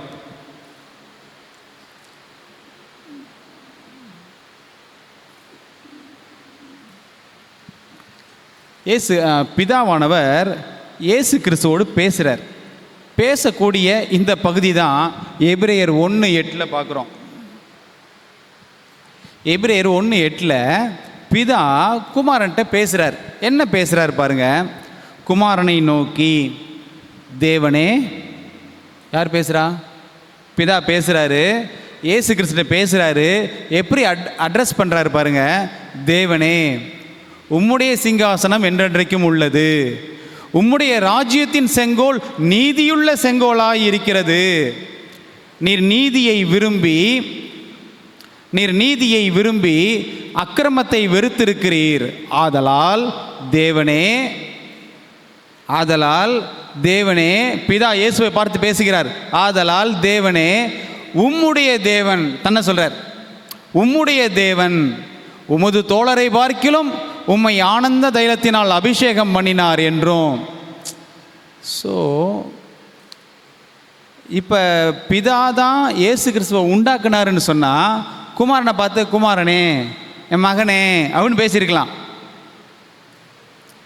ஆனால் அந்த இயேசு கிறிஸ்துவை பார்த்து இவர் பேசுகிறது தேவனே அப்படிங்கிறாரு. தன்னையும் தேவன் சொல்கிறாரு, அவரையும் தேவன் சொல்கிறாரு. அப்போ பிதா மீண்டும் முக்கியத்துவப்படுத்துகிறாரு. நானும் இயேசு கிறிஸ்துவும் தேவனாக தான் இருக்கிறோம், சமமாக தான் இருக்கிறோம் அப்படின்னு சொல்கிறாரு. நமக்கு ஒரு கேள்வி இருக்குது மனசுக்குள்ளே. அப்போ ஏன் ஜெனிபித்தேன் போட்டிருக்கு வச்சுக்குவோம் மனசில். ஓகே, அப்போ தன்னையும் தேவன் என்று அழைக்கிறார், அவரையும் தேவன் என்று அழைக்கிறார். அப்புறம் சொல்கிறாரு பாருங்க, இன்னும் பிதா ஸ்டேட்மெண்ட்டை முடிக்கலை. இன்னும் சொல்கிறாரு 10வது வசனம், கர்த்தாவே உண்டாக்கினவரே, படைச்சவரே, நீர் ஆதியிலே பூமியை அஸ்திபாரப்படுத்தினீர். வானங்கள் உம்முடைய கரத்தின் கிரியையாய் இருக்கிறது. அவைகள் அழிந்து போம், நீரோ நிலைத்திருப்பீர். அவைகள் எல்லாம் வஸ்திரம் போல் பழமையாய் போம். ஒரு சால்வையை போல் அவைகளை சுருட்டுவீர், அப்பொழுது மாறிப்போம். நீரோ மாறாதவராய் இருக்கிறீர், உம்முடைய ஆண்டுகள் முடிந்து போவதில்லை என்று சொல்லி இருக்கிறது. இயேசு கிறிஸ்துவை பார்த்து சொல்றாரு, நீங்கள் என்றென்றைக்கும் இருக்கிறவர், நீங்கள் தான் சகலத்தையும் உண்டாக்குனவர், இந்த பூமிக்கு அஸ்திபாரம் போட்டதே நீங்கள் தான். ஸோ நீங்கள் என்றென்றைக்கும் நிலைத்திருப்பீங்க அப்படின்னு சொல்லிட்டு இயேசு கிறிஸ்துவை குறித்து அவர் சாட்சியிடுகிறார். ஓகே, அப்போ பிதாவும் எந்த இடத்துலையுமே குமாரன் தனக்கு கீழேன்னு சொல்லியோ அல்லது தன்னால் உண்டாக்கப்பட்டவர்னு சொல்லியோ எங்கேயுமே சொல்லலை. அவரையும் தேவன் தான் சொல்கிறாரு, தன்னையும் தேவன் தான் சொல்கிறார். அப்படியானால் இங்கே அடிக்கடி இந்த இயேசு கிறிஸ்துவை குமாரன் குமாரன் சொல்லி வருது, பிதா குமாரன் சொல்லி வருது. நான் உன்னை ஜெனிப்பித்தேன், நான் உன்னை உண்டாக்குனேன், நான் உன்னை பிறப்பித்தேன், இப்படிலாம் வார்த்தை வருது. அப்போ இந்த இயேசு கிறிஸ்து இந்த பிதாவுக்கு எப்படி குமாரன்? இப்போ நம்ம அப்பா அம்மாவுக்கு நம்ம பிள்ளைகள், நம்ம குமாரன் குமாரத்திகள்னு சொல்கிறோம். அப்போ அதே மாதிரி பிதாவுக்கு இவர் குமாரன் சொன்னால் எந்த வகையில் அவர் பெற்றெடுத்தார்? இந்த சம்பவம் எதை குறிக்கிறது? இந்த வார்த்தை எதை சொல்லுது அப்படின்னு சொல்லி பார்த்தோம்னா, இந்த ஜெனிப்பித்தேன்ற வார்த்தையை எங்கெல்லாம் பயன்படுத்தினாங்கன்னு பார்ப்போம். எபிரேயர் 1வது அதிகாரம் இப்போ பார்த்த வசனம், எபிரேயர் 1:5 வசனம். எப்படி எனில், நீர் என்னுடைய குமாரன், இன்று நான் உம்மை ஜெனிப்பித்தேன். ஓகே, இந்த வசனத்தை சொல்கிறார், நீ என்னுடைய குமாரன், ஸோ நான் உன்னை ஜெனிப்பித்தேன். இப்போ இந்த வார்த்தையின்படி பார்த்தா என்ன ஆகுது? நான் தான் உன்னை படைத்தேன், நான் தான் உன்னை பெற்றெடுத்தேன், அதனால் நீ தான் என் குமாரன் சொன்ன மாதிரியே இருக்கா? சரி, இதே மாதிரி இன்னொரு வசனத்தையும் பார்ப்போம். எபிரேயர் 5ஆம் அதிகாரம் 5வது வசனம். அந்தபடியே கிறிஸ்துவும் பிரதான ஆசாரியனாக இருக்கிறதற்கு தம்மை தாமே உயர்த்தவில்லை, நீர் என்னுடைய குமாரன், இன்று நான் உம்மை ஜெனிப்பித்தேன் என்று அவரோடே சொன்னவரே அவரை உயர்த்தினார். இங்கேயும் என்ன சொல்கிறாருனாக்கா, இன்று நான் உன்னை ஜெனிப்பித்தேன், நான் பிதா, நீ குமாரன் அப்படின்னு சொல்கிறார். சரி, இப்போ அப்போஸ்தலருக்கு வருவோம். அப்போஸ்தலர் 13ஆம் அதிகாரம் 32வது வசனத்தில் என்ன சொல்கிறாருன்னு பார்ப்போம். நீர் என்னுடைய குமாரன், இன்று நான் உம்மை ஜெனிப்பித்தேன் என்று 2ஆம் சங்கீதத்தில் எழுதியிருக்கிறபடியே. நம்ம ஏற்கனவே ஒரு 2 இடத்துல பார்த்தோமா, இப்போ 3வது இந்த இடத்துல பார்க்குறோம். இப்போ இங்கே ஏற்கனவே சொன்ன ஒரு விஷயத்தை ஞாபகப்படுத்துகிறாங்க. என்ன ஞாபகப்படுத்துகிறாங்கன்னா, 2ஆம் சங்கீதத்தில் இப்படி எழுதப்பட்டிருக்கு. எப்படி எழுதப்பட்டிருக்கு? நீர் என்னுடைய குமாரன், இன்று நான் உன்னை ஜெனிப்பித்தேன் அப்படின்னு எழுதப்பட்டிருக்கு. அப்படின்னா அந்த 2ஆம் சங்கீதத்தில் அப்படி தான் எழுதப்பட்டிருக்கா அப்படி 2ஆம் சங்கீதம் போய் பார்த்தோம் அப்படின்னாக்கா, ஆமாம், 2ஆம் சங்கீதம் 7வது வசனத்தில் அப்படி சொல்லப்பட்டிருக்கு. என்ன சொல்லப்பட்டிருக்கு? தீர்மானத்தின் விவரம் சொல்லுவேன், கர்த்தர் என்னை நோக்கி, நீர் என்னுடைய குமாரன், இன்று நான் உம்மை ஜெனிப்பித்தேன். அப்போ பல இடங்களில் இந்த ஜெனிப்பித்தேன்ற வார்த்தை இந்த பிதாவுக்கும் குமாரனுக்கும் இடையில் பயன்படுத்தப்பட்டிருக்கு. பிதா ஜெனிப்பித்ததாகவும் குமாரன் பிறந்ததாகவும்ன்ற மாதிரி அர்த்தத்தில் வருது இல்லையா? இதைத்தான் இங்கே அப்போஸ்தலர் 13ஆம் அதிகாரத்தில் நம்ம பார்க்குறோம். இப்படி ஜெனிப்பித்தேன் என்று 2ஆம் சங்கீதத்தில் எழுதியிருக்கிறபடியே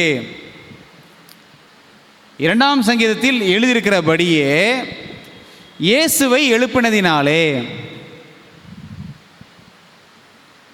இங்கே வார்த்தையை நீங்கள் நிதானமாக பாருங்கள். 2ஆம் சங்கீதத்தில் ஜெனிப்பித்தேன் என்று எழுதியிருக்கிறபடியே இயேசுவை எழுப்பினதினாலே அப்படின்னா என்ன அர்த்தம்?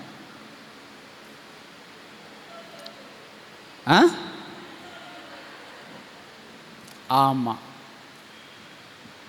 2ஆம் சங்கீதத்தில் ஜெனிப்பித்தேன் என்று எழுதியிருக்கிறபடியே இயேசுவை எழுப்பினதினாலே ஏதோ ஒன்றை கம்பேர் பண்ணுறாரு. என்ன கம்பேர் பண்ணுறாரு? மரித்தோரிலிருந்து இயேசுவானவர் உயிர்ப்பிக்கப்பட்டார். சிலுவை மரணத்தில் சிலுவையில் மரணமாகி அடக்கம் பண்ணப்பட்டு 3ஆம் நாள் உயிர்த்தெழுந்தார். அந்த உயிர்த்தெழுதல் காரியத்தை இங்கே நினைவு கூர்றார். இயேசுவை எழுப்பதின் நிமித்தமாக அவர் ஜெனிப்பிக்கப்பட்டார். ஆக்சுவலாக நம்ம என்னன்னு பார்த்தோம்? ஜெனிப்பித்தல் அப்படின்னு சொன்னால் பிறப்பித்தல்னு அர்த்தம், உண்டாக்குதல்னு அப்படி அர்த்தம். ஆனால் இங்கே அந்த ஜெனிப்பித்தல்ன்ற வார்த்தையை எதுக்கு பயன்படுத்தியிருக்காங்கன்னா, இவர் மரித்தோரிலிருந்து எழுப்பினதினாலே ஜெனிப்பிக்கப்பட்டவர். நம்மளை மாதிரி பெற்றோர் மாதிரி பெற்றெடுக்கலை, மாறாக இயேசு கிறிஸ்து மரித்து உயிர்த்தெழுந்த அந்த நிகழ்ச்சியை, அந்த சம்பவத்தை, அந்த மரித்தோரிலிருந்து எழும்பின அந்த விஷயத்தை ஜெனிப்பிக்கப்பட்டார். அந்த வகையில் நாம் பிதா, நீ குமாரன். சரி, இப்போ சம்பவத்துக்கு வருவோம். என்ன அப்படின்னு சொன்னால், இயேசு கிறிஸ்து ஏன் பிதாவின் சமூகத்திலிருந்து ஏன் மனுஷனாக வந்தார்? அது தெரிஞ்சாதான் இங்கே இந்த ஜெனிப்பித்தல்ன்ற வார்த்தைக்கு அர்த்தம் தெரியும். ஏன் வந்தார்? நாம் அனைவரும் பாவம் செஞ்சோம். பாவத்தின் சம்பளம் மரணம். கர்த்தர் சொன்னார், இந்த பழத்தை சாப்பிடும் நாளிலே சாகவே சாவாயினார். அப்போ அதன் அடிப்படையில் ஏவாள் சாப்பிட்டப்பயே இறந்துருக்கணும். ஆனால் கர்த்தர் அந்த மரணத்தை ஏற்றுக்கலை. நீங்கள் சாகிறதுக்காக நான் உங்களை படைக்கலை, நீங்கள் வாழ்கிறதுக்காக தான் நான் படைத்தேன். அதனால் உங்கள் தப்பை, உங்கள் பாவத்தை நான் ஏற்றுக்கிட்டு நீங்கள் விடுதலை ஆகுங்க அப்படின்னு அவங்க சாக வேண்டிய இடத்துல தன்னை மரணத்துக்கு ஒப்பு கொடுத்தார். இப்போ ஆதாமும் ஏவாளும் அவங்க பாவத்தின் நிமித்தம் கொல்லப்பட வேண்டும், அல்லது ஆதாமும் ஏவாளும் அவனுடைய சந்ததிகளும் பாவத்தின் நிமித்தம் கொல்லப்பட வேண்டும். ஆனால் கர்த்தர் ஒரு காரியம் சொன்னார், நீங்கள் உங்கள் பாவத்தை எல்லாம் என்கிட்ட கொடுத்துட்டு, நீங்கள் செஞ்ச தப்பெல்லாம் என்கிட்ட கொடுத்துட்டு நீங்கள் விடுதலையாகுங்க. இப்போ பாவியாக நான் மாறிடுறேன். நான் பாவி ஆயிட்டா அந்த தண்டனை எனக்கு கொடுக்கட்டும். உங்கள் தண்டனையை நான் வாங்கிக்கிறேன், ஏன் நீதியை நீங்கள் எடுத்துக்கங்க அப்படின்னு சொல்லிட்டு பாவத்தை அவர் மேல் சுமந்து கொண்டார். இப்போ ஆதாம் ஏவாளுடைய பாவத்தை அல்லது மனிதகுல பாவத்தை ஒரு தேவன் சுமக்க முடியுமானா சுமக்க முடியாது. ஏன்? அவர் கடவுள். பாவம் செய்யாதனால தான் அவர் கடவுள். அப்போ அவர் மேலே பாவத்தை சுமத்தவே முடியாது, அவர் பரிசுத்தர். சரி, ஒரு மிருகத்து மேலே இவங்க பாவத்தை சுமத்தலாமா அப்படின்னா இல்லை, அது வாயில்லா ஜீவன். ஸோ அது அது அது அது மேலேயும் நம்மளால் பாவத்தை சுமத்த முடியாது. நம்மை போல ஒரு மனுஷன்தான் நம்முடைய பாவத்தை சுமக்க முடியும். ஆனால் அவன் ஏற்கனவே பாவம் செய்யாதவனாக இருக்கணும். யார் அந்த மனுஷன்? இந்த உலகத்தில் யாருமே இல்லை, யாருமே இல்லை. பாவம் செய்யாத மனுஷங்க யாருமே கிடையாது. அதனால அப்படி ஒரு வாய்ப்பு இல்லைன்னா இவங்க மரணம் அடைய வேண்டியது தான். அதை பார்த்து இறங்கிய தேவன் தான் இயேசு கிறிஸ்துவானவர். அப்போ இயேசு கிறிஸ்துவானவர் சொல்கிறாரு, நான் அவர்களுக்காக போய் மரிக்கிறேன். அப்போ நீங்கள் தேவன், அந்த தேவன்ற ஸ்தானமே எனக்கு வேணாம், அவங்க ஜீவனே போக போகுது, அந்த தேவன்ற பட்டத்தை வச்சு நான் என்ன பண்ண போகிறேன் அப்படின்னு சொல்லிட்டு நம்மீது இரக்கம் வைத்தவராக தன்னையே தாழ்த்தி அவர் மனிதனாக இந்த உலகத்திலே அவதரிக்கிறார். இதுதான் சம்பவம். அப்போ ஒரு தேவன் மனிதனாக அவதரிக்கிறார். அப்போ தேவன் சொன்னால் ஏற்கனவே தேவனாகவே இருந்தவர், பிதாவை போல குமாரனும் ஒரு தேவனாகவே சமமாகவே இருந்தவர். இப்போ மனுஷன்ற ஸ்தானத்துக்கு கீழே இறங்கி வரார், தன்னையே அடிமைப்படுத்துகிறார். அவரை யாரும் அடிமைப்படுத்த முடியாது. அவர் தன்னைத்தானே ஒப்பு கொடுக்காவிட்டால் அவரை யாரும் அடிமைப்படுத்த முடியாது. ஆகையினால இந்த இயேசு கிறிஸ்துவானவர், தேவனாக இருந்த இயேசு கிறிஸ்துவானவர் தன்னை அடிமையின் ரூபத்துக்கு ஒப்பு கொடுக்கிறார். ஒரு அடிமையாகவே இந்த உலகத்தில் பிறக்கிறார். அப்படி அடிமையாக பிறந்து இந்த உலகத்தினுடைய பாவங்கள் எல்லாவற்றையும் தன் மீது சுமந்து கொண்டு தான் பாவியாகிய அதற்குரிய தண்டனையாகிய சிலுவையில் அவர் மரிக்கிறார். என்ன சொல்கிறாரு? இந்த மரணத்தை உங்கள் மரணமாக நினச்சிக்கங்க, உங்கள் பாவத்தை எல்லாம் என் மேலே சுமத்திட்டு நீங்கள் பாவம் செய்யாமல் இருங்க அப்படின்னு நமக்கு ஒரு பெரிய வாய்ப்பை கொடுக்கிறார். இப்போ பாவத்தை சுமந்து கொண்ட இயேசு கிறிஸ்துவானவர் மரிக்கிறாரு. இப்போ பிதா பார்க்குறாரு. பிதா பார்த்து என்ன சொல்கிறாருன்னா, இயேசு கிறிஸ்து தன்னுடைய பாவத்துக்காக மரித்தாரா, பிறருடைய பாவத்துக்காக மரித்தாரா? பிறருடைய பாவத்துக்காக தான் அவர் மரித்தார். ஆனால் அவரை பொறுத்த வரைக்கும் அவர் நீதிமான். அப்போ நீதிமானுக்குரிய வெகுமதி அவர் உயிரோட வரணும். ஆகையால் பிதாவானவர் இயேசு கிறிஸ்துவானவரை உயிர்ப்பிக்கிறார், அந்த மரணத்திலிருந்து அவரை காப்பாற்றுகிறார். அப்போ இயேசு கிறிஸ்துவை அந்த மரணத்திலிருந்து மீண்டும் உயிர்ப்பிக்கக்கூடிய அந்த காரியத்தை தான் இங்கே ஜெனிப்பித்தார் அப்படின்ற வார்த்தை பயன்படுத்தப்பட்டிருக்கு. அப்போ இந்த ஜெனிப்பித்தார்ன்ற வார்த்தையை நம்ம என்ன செஞ்சிடக்கூடாது, அவரை பிறக்க வச்சாரு அப்படின்னு தப்பாக புரிஞ்சிக்கக்கூடாது. அதனால தான் அப்போஸ்தலர் 13ஆம் அதிகாரத்தில் 33ஆம் வசனத்தில் ரொம்ப அருமையாக சொல்லியிருக்காரு, இயேசுவை எழுப்பினதினாலே அவர் ஜெனிப்பிக்கப்பட்டவர். இதே மாதிரி அர்த்தமுடைய இன்னொரு இடத்த உங்களுக்கு காட்டுறேன் பாருங்கள். 1 பேதுரு 1ஆம் அதிகாரம் 4வது வசனம். 1 பேதுரு 1ஆம் அதிகாரம் 4வது வசனம். அவர் இயேசு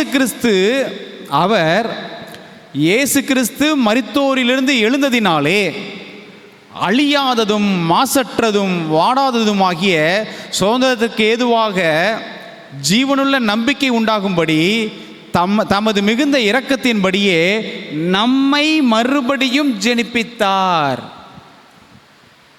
நாம் ஏற்கனவே ஜெனிப்பிக்கப்பட்டவங்க தானே, நம்முடைய பெற்றோருக்கு நாம் ஜெனிப்பிக்கப்பட்டவங்க தான், நாம் பிறப்பிக்கப்பட்டவங்க தான், அப்படி தானே?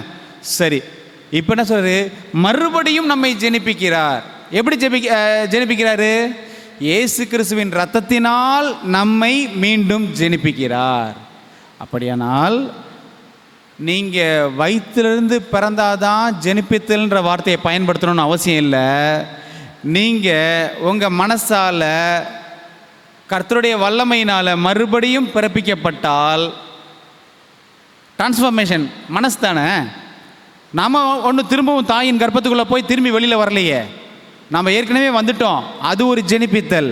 ஆனால் இப்போ நான் சத்தியத்தை அறிந்து, நான் யாருன்னு அறிந்து, தேவன் யாருன்னு அறிந்து, என் பாவத்தையெல்லாம் அறிக்கையிட்டு நான் மனம் மாறும்போது, கிறிஸ்துவின் மரணத்துக்குள்ளாக நானும் மரணத்துக்குள்ளே போய் மீண்டும் கிறிஸ்துவின் உயிர்த்தெழுதலுக்குள்ளாக நானும் உயிரோடு வந்தேன்னா அதுவும் ஜெனிப்பித்தல். ஸோ நம்மை மறுபடியும் ஜெனிப்பித்தார். இன்னொரு சம்பவம் பாருங்கள். உபாகமம் 32 அதிகாரம் 18வது வசனம். உபாகமம் 32:18. உன்னை ஜெனிப்பித்த கன்மலையை நீ நினையாமற் போனாய், உன்னை பெற்ற தேவனை மறந்தாய்.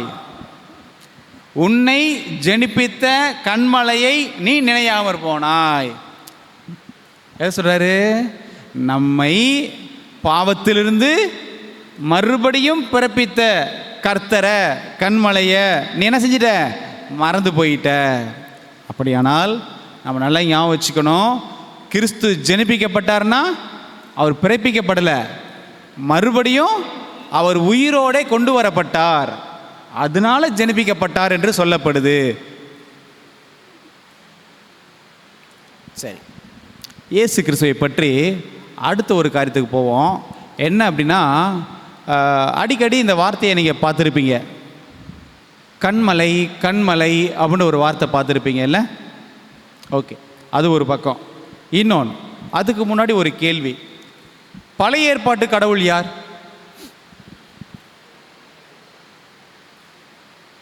புதிய ஏற்பாட்டு கடவுள் யார்?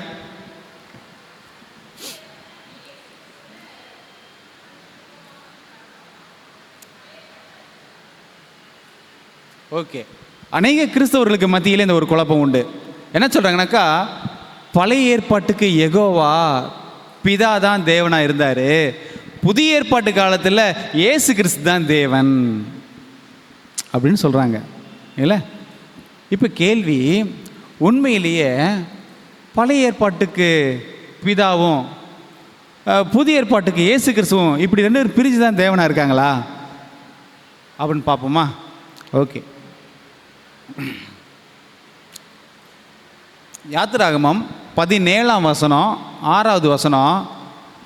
ஆனால் பொதுவாக நமக்கும் ஒரு எண்ணம் உண்டு, பழைய ஏற்பாட்டில் பிதா தான் அவங்கள வழி நடத்தினார் அப்படின்ற மாதிரி ஒரு எண்ணம் நமக்கும் உண்டு. அந்த இஸ்ரவேல் ஜனங்கள் கானான் தேசம், வனாந்தரம் இப்படிலாம் போயிட்டு இருக்கும்போது பிதா தான் கூடவே இருந்தார் அப்படின்னு நம்ம பார்த்தோம். இயேசு கிறிஸ்து மரியாள்கிட்ட வந்தப்போ தான் நம்ம இயேசு கிறிஸ்துனே பார்க்குறோம் அப்படின்னு ஒரு எண்ணம் நமக்கு இருக்குல்ல. இப்போ பாருங்கள், யாத்திராகமம் 17:6. அங்கே ஓரேபிலே நான் உனக்கு முன்பாக கண்மலையின் மேல் நிற்பேன், நீ அந்த கண்மலையை அடி, அப்பொழுது ஜனங்கள் குடிக்க அதிலிருந்து தண்ணீர் புறப்படும் என்றார். அப்படியே மோசே இஸ்ரவேல் மூப்பரின் கண்களுக்கு முன்பாக செய்தான். இந்த சம்பவம் நம்ம எல்லாருக்கும் தெரியும். இந்த ஜனங்கள் வனாந்தரத்தில் வரும்போது தண்ணி தாகம் எடுத்து தண்ணி கேட்பாங்க. அப்போ வனாந்தரத்தில் எங்கே தண்ணி கிடைக்கும்? அப்போ இந்த ஜனங்கள் முறுமுறுக்கும் போது உடனே மோசேட்ட முறுமுறுக்கும், மோசே கடவுள்கிட்ட கேட்பார். அப்போ கடவுள் சொல்லுவார், நான் அந்த கண்மலை இருக்கும், அந்த கண்மலையில் நிற்பேன், நீ உன் கையில் தடி வச்சிருக்கல, கோல் வச்சிருக்கல, அதை வச்சு கண்மலையை அடி, தண்ணி வரும்னு சொல்ல. உடனே அந்த கண்மலையில் ஒரு அடிப்பார், தண்ணி வரும் கண்மலையிலேருந்து. இதே மாதிரி இன்னொரு தடவையும் ஒரு சம்பவம் நடக்கும். இதே மாதிரி ஜனங்கள் வந்துட்டு தண்ணி கேட்பாங்க இன்னொரு இடத்துக்கு போகும்போது. அப்பையும் கர்த்தர் என்ன சொல்லுவார்னா, இது மாதிரி கண்மலையில் போய் நான் நிற்பேன், அப்போ நீ அடிக்காத பேசுன்னுவார். முதல் தடவை சொல்லும் போது அடின்னுவார், இந்த தடவை பேசு அப்படின்னுவார். இப்பையும் போய் இந்த ஜனங்கள் பண்ண முறுமுறுப்புனால மோசே கோவம் வந்துடும் இந்த ஜனங்கள் மீது. அதனால் கர்த்தர் அடின்னு பேசுன்னு சொன்னார்ல, இவர் போய் கம்ப வச்சு ஓங்கி அதை கண்மலையை அடிச்சிருவார். ஸோ அப்பையும் தண்ணி வந்துடும். இப்போ இங்கேயும் கண்மலைன்றதை பார்க்குறோம். உபாகமம் 32ஆம் அதிகாரம் 4வது வசனம். உபாகமம் 32:4. அவர் கண்மலை, அவர் கண்மலை, அவர் கிரியை உத்தமமானது, அவர் வழிகளெல்லாம் நியாயம், அவர் நியாயக்கேடில்லாத சத்தியமுள்ள தேவன், அவர் நீதியும் செம்மையுமானவர். அவருக்கு இன்னொரு பேர் என்னது? கண்மலை. அவர் சத்தியமுள்ள தேவன். அவருக்கு இன்னொரு பேர், அவர் கண்மலை. அந்த அவர்ன்றது யாரு? பிதாவா? இயேசு கிறிஸ்துவ. இது உபாகமம்ன்றது பழைய ஏற்பாடு. சரி, அப்படியே மனசில் வச்சுக்கோங்க கண்மலை அப்படின்னு சொல்லிட்டு. இன்னொரு வசனம் பார்ப்போம். அதே உபாகம் 32 15வது வசனம். யசூரன் கொழுத்து போய் உதைத்தான், கொழுத்து ஸ்தூலித்து நினந்துண்ணின போது தன்னை உண்டாக்கின தேவனை விட்டு தன் ரட்சிப்பின் கண்மலையை அசட்டை பண்ணினான். ஸோ தேவனை அசட்டை பண்ணினான்னு சொல்றதுக்கு கண்மலையை அசட்டை பண்ணினான் அப்படின்னு சொல்லப்பட்டிருக்கு. அப்போ தேவனுக்கு இணையாக கண்மலைன்ற வார்த்தை பயன்படுத்தப்படுறதை பார்க்குறோம். 1 சாமுவேல்லையும் இதே தான் பார்க்குறோம். 1 சாமுவேல் 2 2வது வசனத்தையும், தேவனை போல ஒரு கண்மலையும் இல்லை, தேவனை போல ஒரு கண்மலையும் இல்லை. அதே இன்னொரு 2 சாமுவேல் 22 2வது வசனம், கர்த்தர் என் கண்மலையும் என் கோட்டையும் என் இரட்சகருமானவர். ஸோ தேவனுக்கு பயன்படுத்துகிற வார்த்தை கண்மலை அப்படிங்கிற வார்த்தையை பார்க்குறோம். அதே 2 சாமுவேல் 22 32 பார்க்குறோம், கர்த்தரை அல்லாமல் தேவன் யார், நம்முடைய தேவனை அன்றி கண்மலையும் யார். ஸோ தேவன் கண்மலை அப்படிங்கிறத பார்க்குறோம். சங்கீதம் 18லையும் அதே தான் பார்க்குறோம். சங்கீதம் 18:2 கர்த்தர் என் கண்மலையும் என் கோட்டையும் அப்படின்னு பார்க்குறோம். அதே சங்கீதம் 19 பார்க்குறோம் 14வது வசனம், என் கண்மலையும் என் மீட்பருமாகிய கர்த்தாவே. ஏசாயா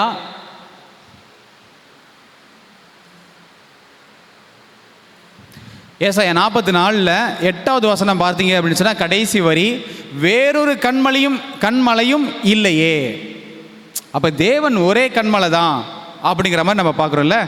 இன்னொரு சங்கீதம் 89:26 ரட்சிப்பின் கண்மலை என்று சொல்லுவேன், ரட்சிப்பின் கண்மலை என்று சொல்லுவேன். வரிசையாக கண்மலை கண்மலை, தேவன் அப்படிங்கிற ஒரு கண்மலை என்றும் ரட்சகர் என்பது கண்மலை என்றும் சொல்லி பார்த்துக்கிட்டே வந்தோம் இல்லையா. இப்போ பாருங்கள், 1 கொரிந்தியர் 10 வசனம், 1 கொரிந்தியர் 10:4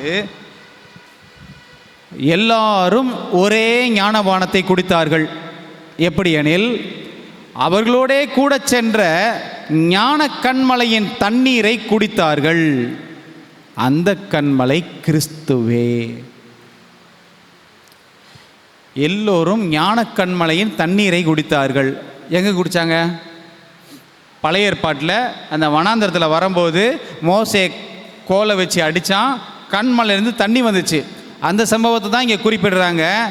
அந்த ஞான கண்மலையின் தண்ணீரை குடித்தார்கள், அந்த கண்மலை கிறிஸ்துவே. ஆக மொத்தத்தில் இந்த இஸ்ரவேல் ஜனங்களை பழைய ஏற்பாட்டு காலத்தில் அங்கே வழி நடத்திட்டு வந்த தேவனும் இயேசு கிறிஸ்து தான் அவங்கள வழி நடத்திட்டு வந்தார். ஸோ எல்லா காலத்திலையும் ரட்சிப்பின் கண்மலை என்று சொல்லக்கூடியவர் இயேசு கிறிஸ்துவானவர். ஏன் நம்ம இதை படிக்கிறோம் அப்படின்னு சொன்னால், இந்த பிதாவையும் குமாரனையும் 2 பேரையும் போட்டு குழப்பி, ஸோ நம்ம பிதாவை தான் வணங்கணும், இயேசு கிறிஸ்துவை வணங்க தேவையில்லை அப்படின்னு சொல்கிறவங்களுக்கு மத்தியில் வேதாகமம் என்ன சொல்லுகிறது? அது பழைய ஏற்பாடு காலமாக இருந்தாலும் சரி தான், புதிய ஏற்பாடு காலமாக இருந்தாலும் சார், எல்லா காலங்களிலையும் அங்கே இயேசு கிறிஸ்து உயர்த்தப்பட்டிருக்கிறார் என்பதை குறித்து தான் நம்ம பார்க்குறோம். இப்போ பாருங்களேன், ஏகோவான்னு ஒரு பேரை கேள்விப்பட்டிருக்கீங்க. ஏகோவா இது யாருடைய பேர்? தேவனுடைய பேர், பிதாவை குறிக்கக்கூடிய பெயர் ஏகோவா அப்படின்னு நம்ம பார்த்துருக்கோம் இல்லை. இப்போ பாருங்கள், இந்த ஏகோவான்ற பேர் யாரை குறிக்குதுன்றதை பார்க்கலாம். யாத்திராகமம் 6 வசனம். மேலும் மோசைகிட்ட கர்த்தர் பேசுகிறாரு. மேலும் தேவன் மோசையை நோக்கி நான் யெகோவா என்று சொல்கிறார். யாத்திராகமம் 6 வசனம், சர்வ வல்லமையுள்ள தேவன் என்னும் நாமத்தினால் நான் ஆபிரகாமுக்கும் ஈசாக்குக்கும் யாக்கோபுக்கும் தரிசனமானேன், ஆனாலும் யெகோவா என்னும் என் நாமத்தினாலே நான் அவர்களுக்கு அறியப்படவில்லை. யார் பேசுகிறா? தேவன் ஆபிரகாம்கிட்ட பேசுகிறாரு. பேசும்போது சொல்கிறாரு, நான் வந்துட்டு உங்கள்கிட்ட மோசைகிட்ட பேசுகிறார். மோசைகிட்ட சொல்லும்போது, நான் ஆபிரகாமுக்கும் ஈசாக்கும் யாக்கோபுக்கும் சர்வ வல்லமையுள்ள தேவன் அப்படின்னு தான் நான் அறிமுகமாயிருக்கேன். ஏகோவான்ற பேரில் இது வரைக்கும் அறிமுகமானதில்லை, இப்போ தான் ஓன்ட்டு அறிமுகமாகிறேங்கிறார் ஏகோவான்ற பேரில். சரி, 68வது சங்கீதம் 4வது வசனம்,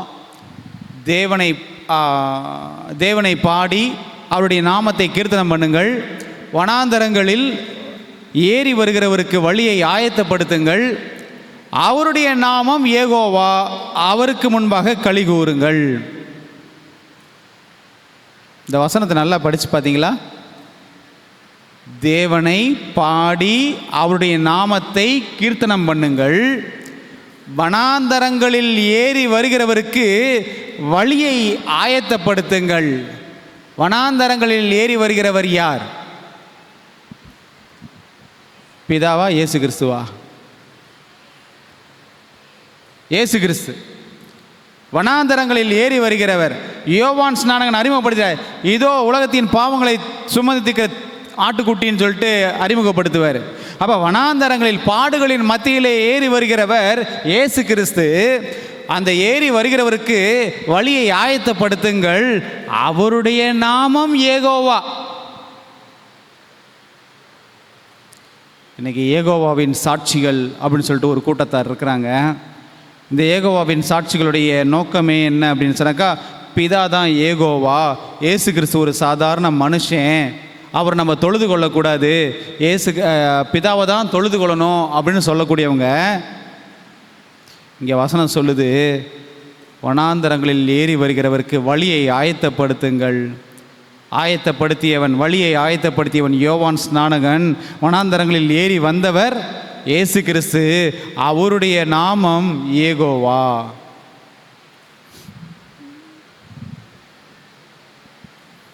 ஏசாயா 12ஆம் அதிகாரம் 2வது வசனம், இதோ தேவனே என் ரட்சிப்பு, நான் பயப்படாமல் நம்பிக்கையாய் இருப்பேன். கர்த்தராகிய ஏகோவா என் பலனும் என் கீதமுமானவர், அவரே எனக்கு ரட்சிப்புமானவர். யார் நம்முடைய ரட்சகர்? அதாவது இயேசு கிறிஸ்துவான ரட்சகர். அந்த கர்த்தராகிய ஏகோவா என்று இங்கே அறிமுகப்படுத்தப்படுகிறார். அதே ஏசாயா புஸ்தகம் 26ஆம் அதிகாரம் 4வது வசனம், கர்த்தரை என்றென்றைக்கும் நம்புங்கள், கர்த்தராகிய ஏகோவா நித்திய கன்மலையாயிருக்கிறார். கர்த்தர் ஏகோவா நித்திய கன்மலையாயிருக்கிறார். யார் கன்மலை? போன தடவை தான் படித்தோம். கன்மலைங்கிறவர் இயேசு கிறிஸ்து. அப்போ இங்கே நித்திய கன்மலையாக இருக்கிறார் ஏகோவானா? அப்போ இயேசு கிறிஸ்துவை ஏகோவா என்று வேதம் அழைக்கிறது. ஏசாயா 54:5, உன் சிருஷ்டிகரே உன் நாயகர், சேனைகளின் கர்த்தர் என்பது அவருடைய நாமம், இஸ்ரவேலின் பரிசுத்தர் உன் மீட்பர், அவர் சர்வபூமியின் தேவன் என்று எண்ணப்படுவார். ஸோ இயேசு கிறிஸ்துவானவர் கன்மலை என்று அழைக்கப்படுகிறார், ஏகோவா என்று அழைக்கப்படுகிறார், சேனைகளின் கர்த்தர் என்று அழைக்கப்படுகிறார், இஸ்ரவேலின் பரிசுத்த மீட்பர் என்று அழைக்கப்படுகிறார். ஒன்றெல்லாம் ஞாபகம் வச்சுக்கோங்க, பிதாவுக்கு என்னெல்லாம் நாமங்கள் கொடுக்கப்பட்டிருக்கோ அத்தனை விதமான நாமங்களும் இயேசு கிறிஸ்துவுக்கும் கொடுக்கப்பட்டிருக்கிறது. பிதாவை நீங்கள் கன்மலை என்று அழைத்தீர்களானால் அங்கே இயேசு கிறிஸ்துவும் கன்மலை. பிதா ரட்சகர் என்று சொன்னால் இயேசு கிறிஸ்துவும் ரட்சகர். பிதா ஏகோவா என்று சொன்னால் இயேசு கிறிஸ்துவும் ஏகோவா. இருவரும் சமமாகவே வேதாகமத்தில் பாவிக்கப்படுகிறார்கள். ஓசியா 12ஆம் அதிகாரம் 5வது வசனம் சொல்லுது, கர்த்தராகிய அவர் சேனைகளின் தேவன், ஏகோவா என்பது அவருடைய நாம சங்கீர்த்தனம். அப்ப இயேசு என்பது ஏகோவாவை குறிக்கிறது என்பதாக நாம் இங்கே பார்க்கிறோம். சரி, இதே கண்ணோட்டத்தில் தான் அநேக வசனங்கள் நான் இங்கே குறிச்சிருக்கேன்.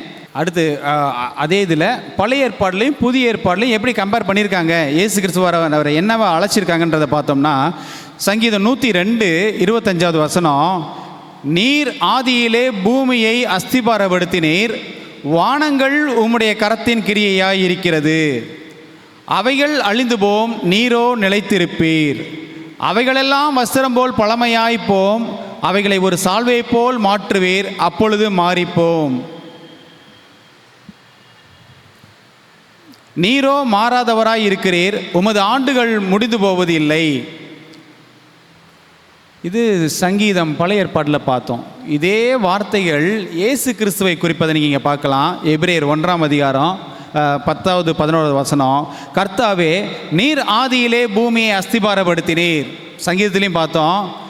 இங்கேயும் வானங்கள் உம்முடைய கரத்தின் கிரியையாக இருக்கிறது, அவைகள் அழிந்து போம், நீரோ நிலைத்திருப்பீர், அவைகளெல்லாம் வசரம் போல் பழமையாய்ப்போம்.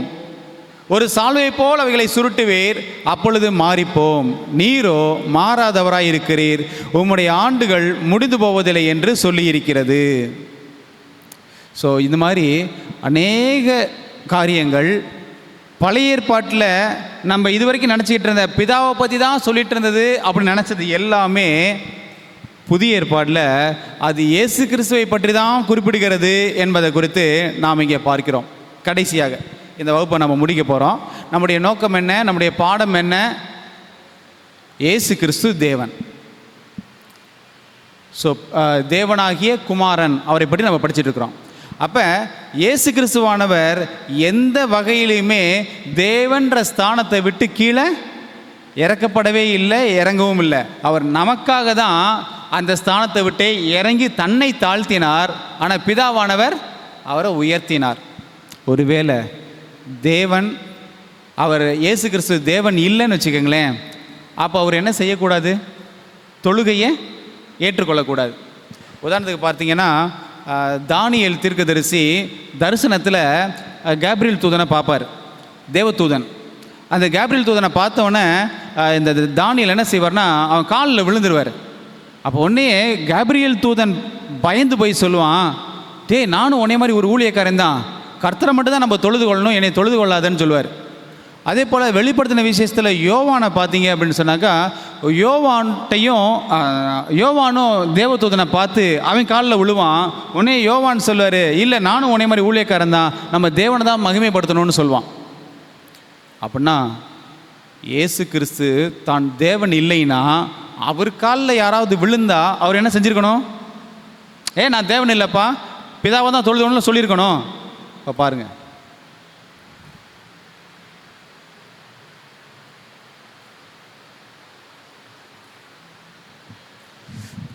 இங்கே இயேசு கிறிஸ்து தன்னை தொழுது கொள்ள வந்தவங்கள்ட்ட என்ன செஞ்சார் பாருங்க. மத்தேயு 14ஆம் அதிகாரம் 33வது வசனம். அப்பொழுது படவில் உள்ளவர்கள் வந்து, மெய்யாகவே நீர் தேவனுடைய குமாரன் என்று சொல்லி அவரை பணிந்து கொண்டார்கள். அந்த வசனத்தில் பார்த்தீங்கன்னு சொன்னாக்கா, அந்த பணிந்து கொள்ளுதலை அவங்க என்ன செய்யலையாம்? அவர் மறுக்கலை, எதிர்ப்பு தெரிவிக்கலை, ஏற்றுக்கொண்டார். ஸோ ஆங்கிலத்தில் பார்க்குறோம், வொர்ஷிப் ஹிம் அப்படின்னு சொல்லி போட்டிருக்கோம், அவரை தொழுது கொண்டார்கள் என்று சொல்லி போட்டிருக்கோம். அடுத்து மத்திய 28ஆம் அதிகாரம் 9வது வசனத்தில் இயேசுவானவர் உயிர் தெழுந்தவர். உயிர் தெழுந்த பிற்பாடு அவர்கள் அவருடைய சிஷ்யர்களுக்கு அறிவிக்க போகிற போது இயேசுதாமே அவர்களுக்கு எதிர்பட்டு வாழ்க என்றார். அவர்கள் கிட்ட வந்து அவர் பாதங்களை தழுவி அவரை பணிந்து கொண்டார்கள். ஸோ எங்கெல்லாம் அவரை தொழுது கொண்டாங்க, பணிந்து கொண்டாங்கங்கிறத பாருங்கள். ஸோ ஆங்கிலத்திலையும் பார்த்தீங்கன்னாக்கா இந்த தொழுது கொண்டார்கள் அப்படிங்கிறத வொர்ஷிப்டு ஹிம் அப்படின்னு சொல்லி போட்டிருக்கோம். அதே மத்திய 28:17 பாருங்கள், அங்கே அவர்கள் அவரை கண்டு பணிந்து கொண்டார்கள். அடுத்து எபிரேயர் 1ஆம் அதிகாரம் 6வது வசனம். மேலும் தமது முதற்பேரானவரை உலகத்தில் பிரவேசிக்க செய்தபோது தேவதூதர்கள் யாவரும் அவரை தொழுது கொள்ள கடவர்கள் என்றார். இயேசு கிறிஸ்து குழந்தையாக பிறந்திருக்கும் போதே பிதாவானவர் சொல்கிறாரு, அவரை தொழுது கொள்ளுங்கப்பா அப்படின்னு சொல்கிறாரு. அப்படியானால் இயேசு கிறிஸ்து இங்கே தொழுகைக்கு பாத்திரர் என்று சொல்லி பார்க்கிறோம். யோவான் ஸ்நானகனை ஸ்தேவானை கல்லறிவாங்க. அப்படி ஸ்தேவானை கல்லெறியும் போது ஸ்தேவான் என்ன செஞ்சார் பாருங்க.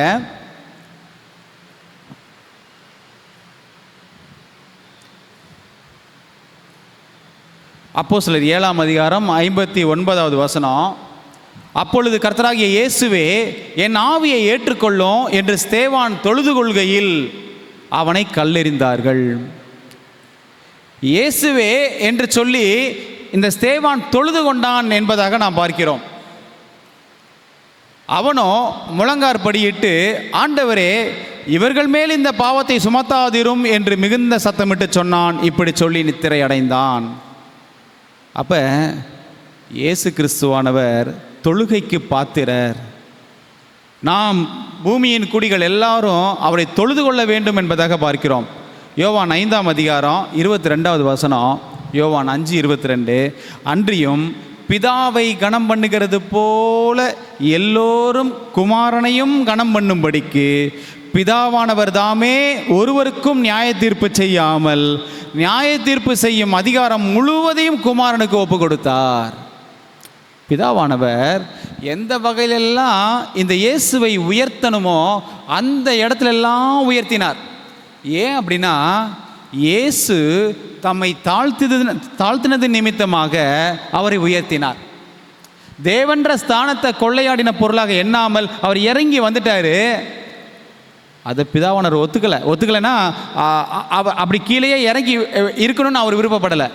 மாறாக அவர் எப்போதும் உயர்ந்து இருக்க வேண்டும் என்பதற்காக பிதா நமக்கு கட்டளை கொடுக்கிறார். என்ன கட்டளை கொடுக்கிறார்னா, நீங்கள் பிதாவை கனம் பண்ணுவது போல குமாரனையும் கனம் பண்ணும்படியாக. அப்போ நியாய தீர்ப்பு செய்யக்கூடிய அதிகாரத்தை இயேசு கிறிஸ்துவானவருக்கு கொடுக்கிறார். ஏன்னா இயேசு கிறிஸ்துவான மனுஷன் ஆயிட்டார் இல்லையா, தேவன் தான் நியாய தீர்ப்பு செய்ய முடியும். அப்போ மனுஷனாகிய இயேசு கிறிஸ்து நியாய தீர்ப்பு செய்யும்படியாக அந்த அதிகாரத்தை இயேசு கிறிஸ்துவுக்கு கொடுத்து செய்ய சொல்கிறார். நீங்கள் கோர்ட்டில் பார்த்துருக்கீங்களா? நமக்கு அந்த மரியாதை தெரியுதா இல்லையான்னு தெரியாது.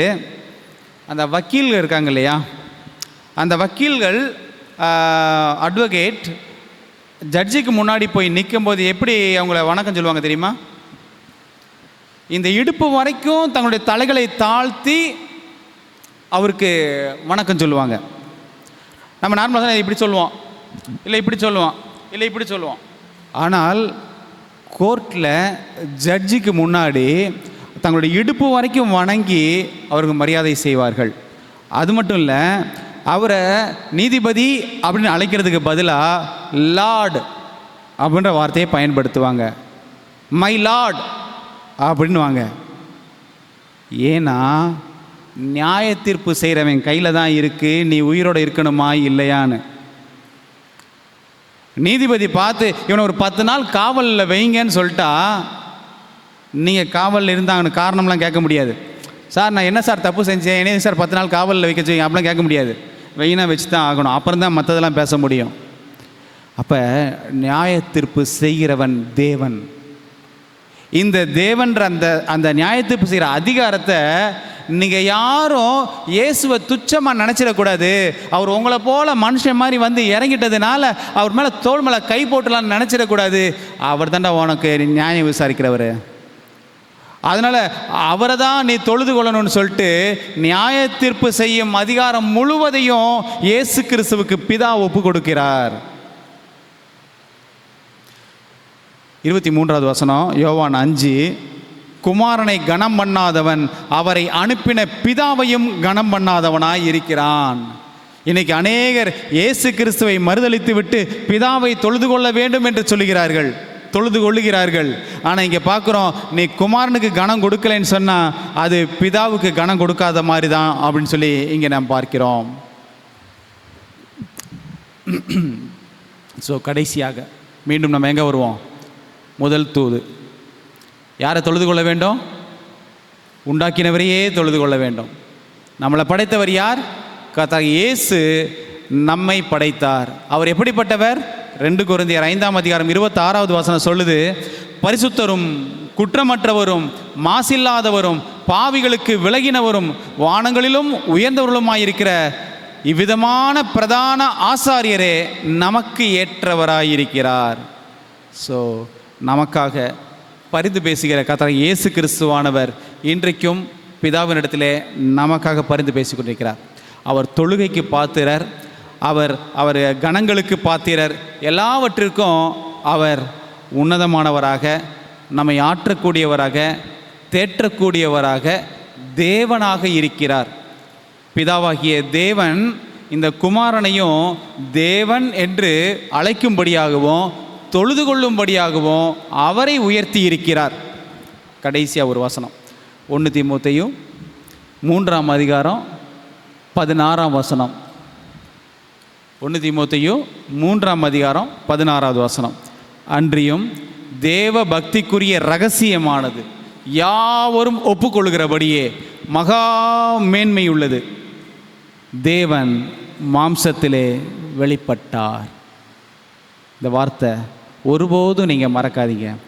தேவன் மாம்சத்தில் வெளிப்பட்டார். இயேசு கிறிஸ்து வெறும் மாம்சத்தில் பிறக்கவில்லை. நீங்களும் நானும் தான் இந்த சரீரத்தில் பிறந்திருக்கிறோம். நம்முடைய ஆரம்பமே இங்கே தான். எல்லாருக்குமே ஒரு டேட் ஆஃப் பர்த் வச்சுருக்கோம் இல்லையா? இந்த டேட் ஆஃப் பர்த்தில் தான் நம்மளாம் இங்கே வந்திருக்கிறோம்.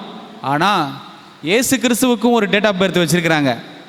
கிபி 1ன்னு வச்சுருக்காங்கல்ல, கிபி 1ஆம் ஆண்டுன்னு சொல்லி கிறிஸ்து பிறந்ததுக்கு அப்புறம்னு சொல்லிட்டு. அந்த டேட்டு தான் கிறிஸ்துவுக்கு ஆரம்பம் அல்ல. அவர் ஏற்கனவே தேவனாக இருக்கிறார். நம்முடைய பாவத்தின் நிமித்தமாக, நம்முடைய குற்றங்கள் நிமித்தமாக நம்மை ரட்சிப்பதற்காக ஏற்கனவே இருக்கிற தேவன் கர்த்தர் இயேசு கிறிஸ்துவானவர் கீழே இறங்கி வந்த அந்த ஒரு தருணம் தான் மனுஷ தருணம். அந்த மனுஷனாக வந்தவர் அவர் மீண்டும் பரமேறி சென்றிருக்கிறார்.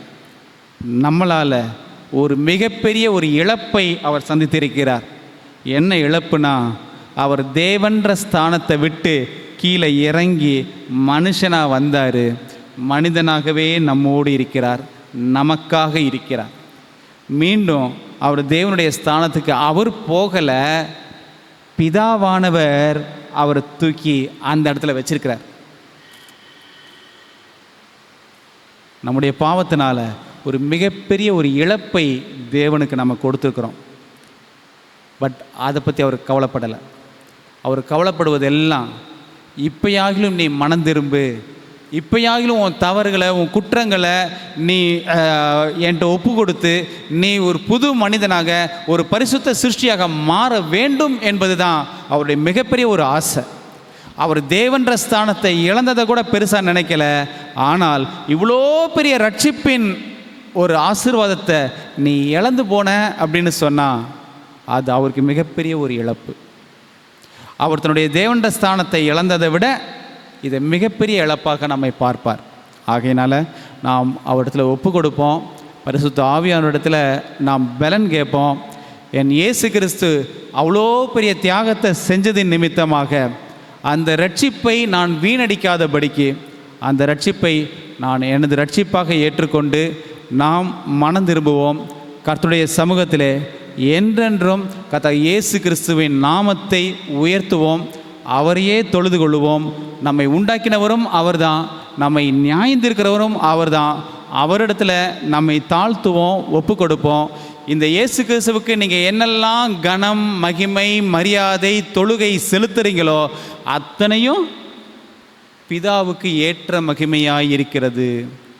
நீங்கள் செலுத்தக்கூடிய எல்லா விதமான இயேசு கிறிஸ்துவுடைய தொழுகை காரியங்களும் அது பிதாவுக்கும் சென்றடைகிறது என்பதை பிதாவே சாட்சியிடுகிறார். கர்த்தருடைய நாமம் மகிமைப்படுவதாக. ஆமேன்.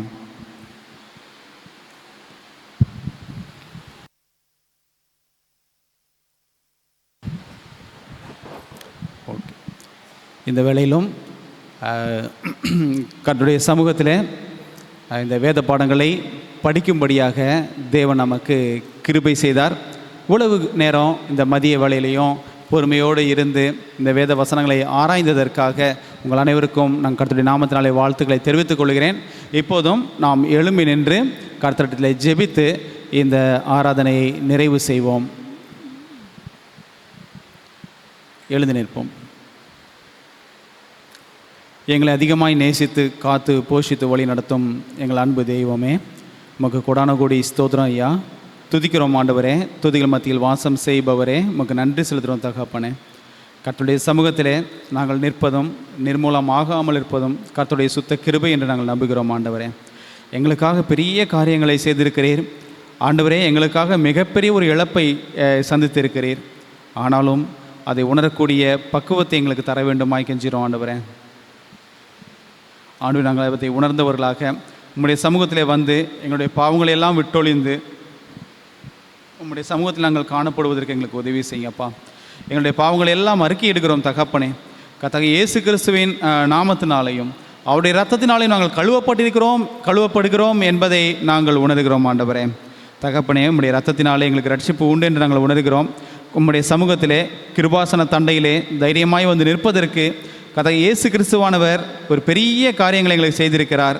அவருடைய இரத்தத்தினால் நாங்கள் கழுவப்பட்டுக்கிறோம். உம்முடைய சமூகத்திலே நாங்கள் நிற்பதற்கும் ஆண்டவரே, உம்மிடத்திலே நாங்கள் அப்பா பிதாவே என்று கூப்பிட ஸ்லாக்கியத்தை பெறுவதற்கும் அவர் எங்களுக்கு உதவி செய்திருக்கிறார். அதற்காக நாங்கள் உங்களுக்கு நன்றி செலுத்துகிறோம். விசேஷமாக இந்த வேதபாட நிகழ்ச்சியில் கலந்து கொண்ட, நேரடியாக கலந்து கொண்ட மற்றும் காணொளி மூலமாக நெட்டு மூலமாக கலந்து கொண்ட ஒவ்வொரு பிள்ளைகளுக்காக நாங்கள் ஜெபிக்கிறோம். ஆண்டவரே, ஒவ்வொருவரையும் பேர் பேராக தனித்தனியாய் குடும்பமாய் ஆசீர்வதிங்கப்பா. ஆண்டவரே, பிள்ளைகளுடைய தேவைகளை சந்திங்க, ஈகபர நன்மைகளை தாங்க. ஆண்டவரே, அவர்கள் என்னென்னலாம் இந்த உலகத்திலே சந்திக்க போகிறார்களோ அந்த காரியங்களை எல்லாம் சந்திப்பதற்கும் ஆண்டவரே அவைகளெல்லாம் வெற்றியாய் முடிப்பதற்கும் நீர் பிள்ளைகளுக்கு பலன் கொடுங்கப்பா. ஏதோ புதிய வாரத்திற்குள்ளாக நாங்கள் கடந்து செல்ல போகிறோம். அந்த வாரம் நெடுகளும் உமது நேசக்கரம் எங்களோடு கூட இருக்க வேண்டுமாய் கெஞ்சுகிறோம்.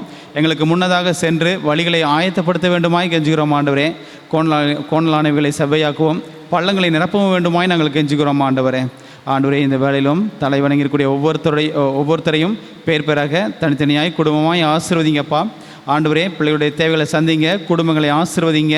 ஆண்டவரே, நோய்வாய்ப்பட்டவர்களுக்காகவும் பலவினர்களுக்காகவும் நாங்கள் ஜெபிக்கிறோம். ஆண்டவரே, தகவனை பொருளாதார காரியங்களில் சிக்கலில் இருப்பவர்களுக்காக நாங்கள் ஜெபிக்கிறோம். கடல் தொண்டையால் அவதிப்படுவர்களுக்காக ஜெபிக்கிறோம். ஒவ்வொருவரையும் கர்த்தர் அவனை தொட்டு ஆசீர்வதிக்க வேண்டுமாய் கெஞ்சுகிறோம். அவருடைய பிரச்சனைகளை யாவற்றையும் நீக்கும்.